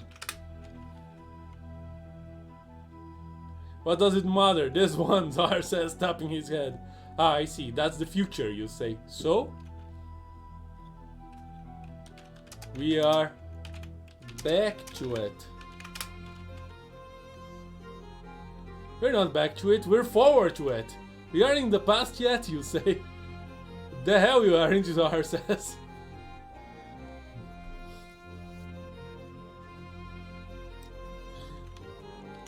What is was, what was will be.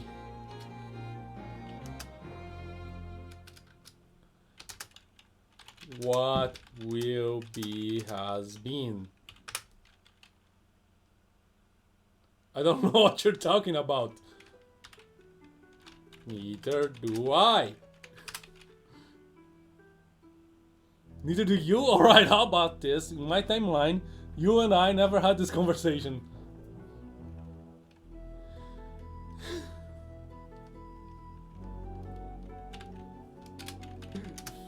Fine by me.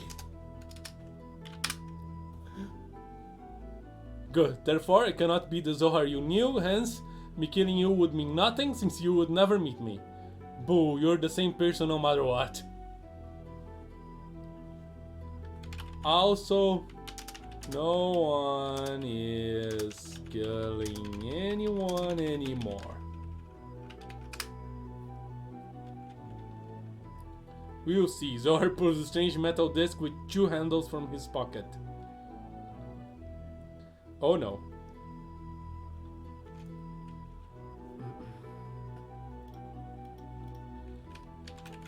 Draw the ultimate laser machine gun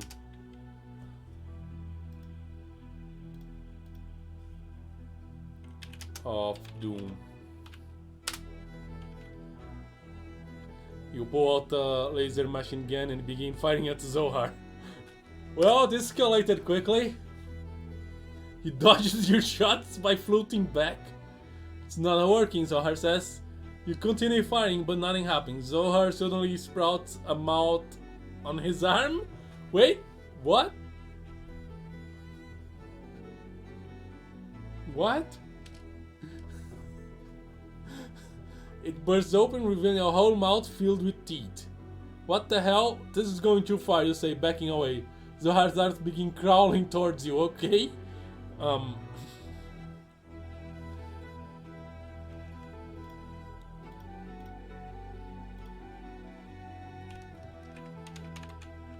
Challenge Zohar's arm to an arm wrestling contest.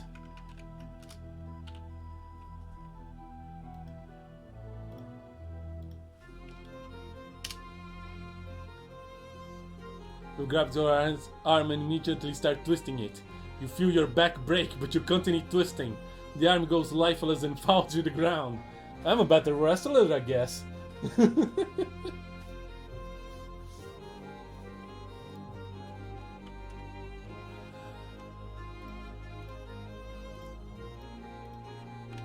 Is it over? No, your other arm is still alive, Zohar says. You drop to your knees, exhausted from all the fighting. Please, you can take me, I'm too useful.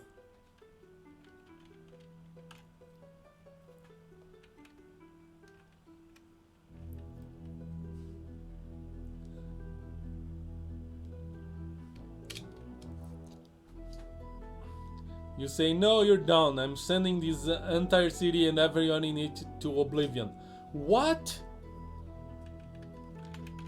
Skyrim would be better.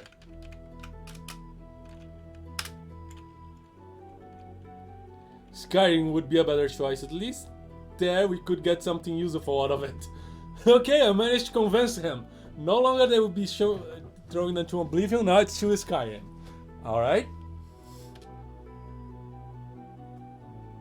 With those words, the entire city of Dessel vanishes from your reality. Okay. I guess there's a new city in Skyrim.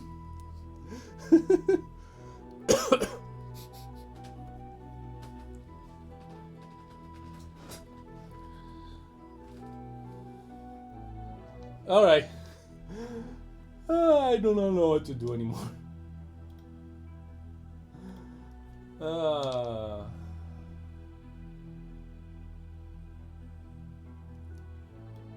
I am trying to open Yellow's chat.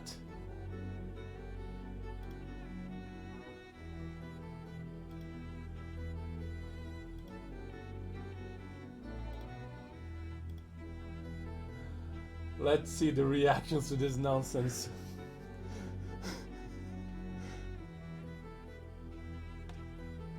What is remains? Some dude asked for a. Someone taped two M15s together and gave them a canister shell. 12 barrel shotgun. Perfectly in size. Reminds me of something that happened here. Some dude asking me for a lighter for a cigarette in the middle of a night in front of a church, and when I said no, he just remembered about a cheeseburger. Maybe he was insane or something, real strong. Ah yes, it was something happening in real life, kinda scared the heck out of me. Okay.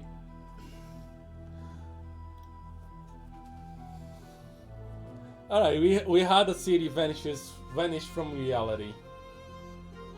I have no idea what to do anymore. Well, that happened.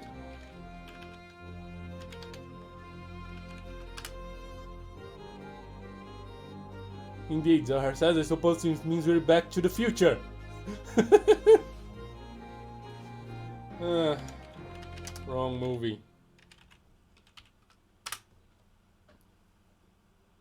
Sorry, no, we're still in the past. Oh well, I guess I'm glad you're not dead. Oh my goodness. I have no idea how to push this forward.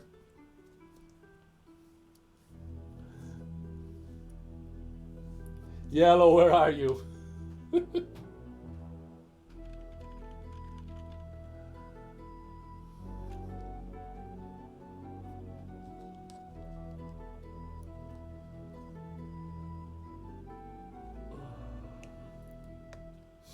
I think this game's the definition of monkeys on a typewriter. Yes, it is.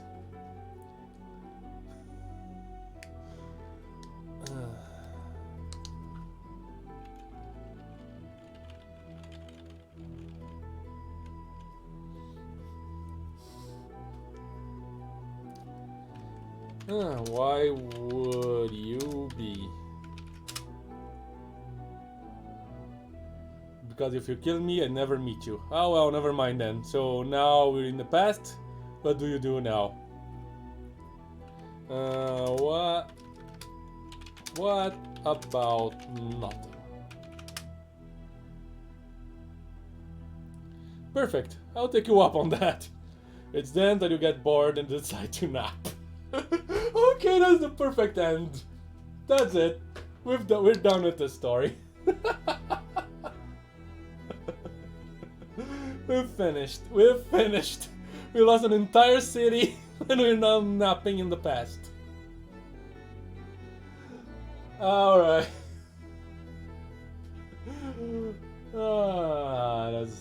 That's ridiculous.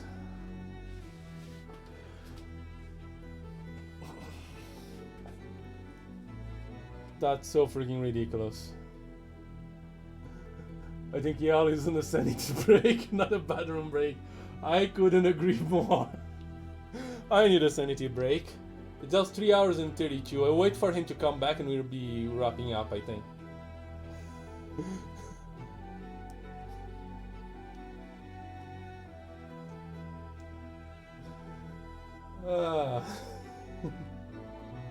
Okay, I return. I think I finished the story. What? I think I finished the story. Okay, dare I ask what on earth happened? Well, I lost an entire city. It vanished from reality. At least I avoided the guy sending it to Oblivion and I made him send it to Skyrim. And then we figured out we were in the past. We decided to do nothing about it and take a nap. And that's when I decided to stop the story. Think that's the end, or do you want to pick up? I think that's the end. We are 3 hours and a half and I Yeah. made a stop of this nonsense. Okay. Yeah. Okay, I'm laughing like crazy though.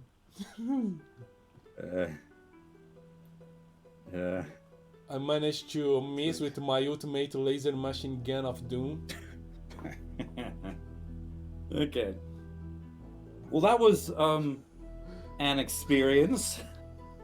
Yes. Not sure what else to say about it, honestly. Yeah. Right, I think I can turn the music off now. Yeah. There we go. There we go. Huh.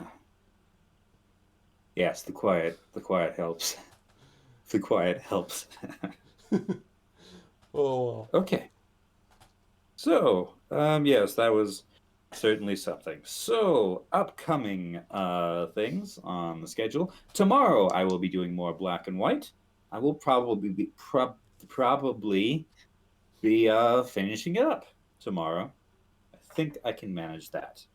And then Thursday will be more Skyrim. Like, I've been having fun with Skyrim. I don't really want to wait until next Thursday, but I don't think I can squeeze in another stream before then. I don't know. We'll see. Depends on how other things go, but probably not, just because the first the first half of the week, I'm usually pretty booked. Excuse me. When do you stream during the Monday through Wednesday shifty? It's Monday and Wednesday. Monday and Wednesday. Okay, Yeah. so nothing on Tuesdays. Mm-hmm. I might be able to do something on Tuesday. And Maybe. We'll see. Yeah, and that's 8 p.m. GMT LS3, and it's out and out currently. And then tomorrow I'll be playing more Outer Wilds at 3 p.m. How's it GMT going? LS3. It's a pretty interesting game. Mm-hmm. It's an investigation game in space. Yeah. And it's pretty interesting. Yes. I will get to it at some point. The thing is, I don't want to stream it. I want to make videos because I feel like that's something I should experience without an audience, like a live audience, because that fundamentally changes the experience. It makes it usually makes it much less impactful, and much less serious. Cobalt says, "Oh great, Yellow's addicted already, presumably to Skyrim." Yes, I suppose so. Yeah, and But next Saturday, more GMT LS3, more Hades. Today I actually managed to reach what I believe to be the final boss of that game, even though he demolished me. I'm gonna keep trying. I almost finished the game. And if I finish the game, I probably will continue playing to unlock more things because a lot of the side stuff is very interesting. Okay. And also on Saturday, 1 week from now, is Halloween. Exactly. And we will be playing. Right. I didn't mix up the No, day again, this did time, I? This time it's correct. It's the 31. Okay. Yes. So 4 p.m. Mountain Time, we will be playing We Were Here Together, the third game in the We Were Here series. Indeed. So we will probably not be watching chat for that one. So I'll have to get a moderator to who can ping me if something goes wrong or something. Anyway, so yes, I think that fills out our schedule, right? Indeed. Okay. Whew. Okay. Thank you all very much for whatever this was. And we'll see you next time. Bye. Bye.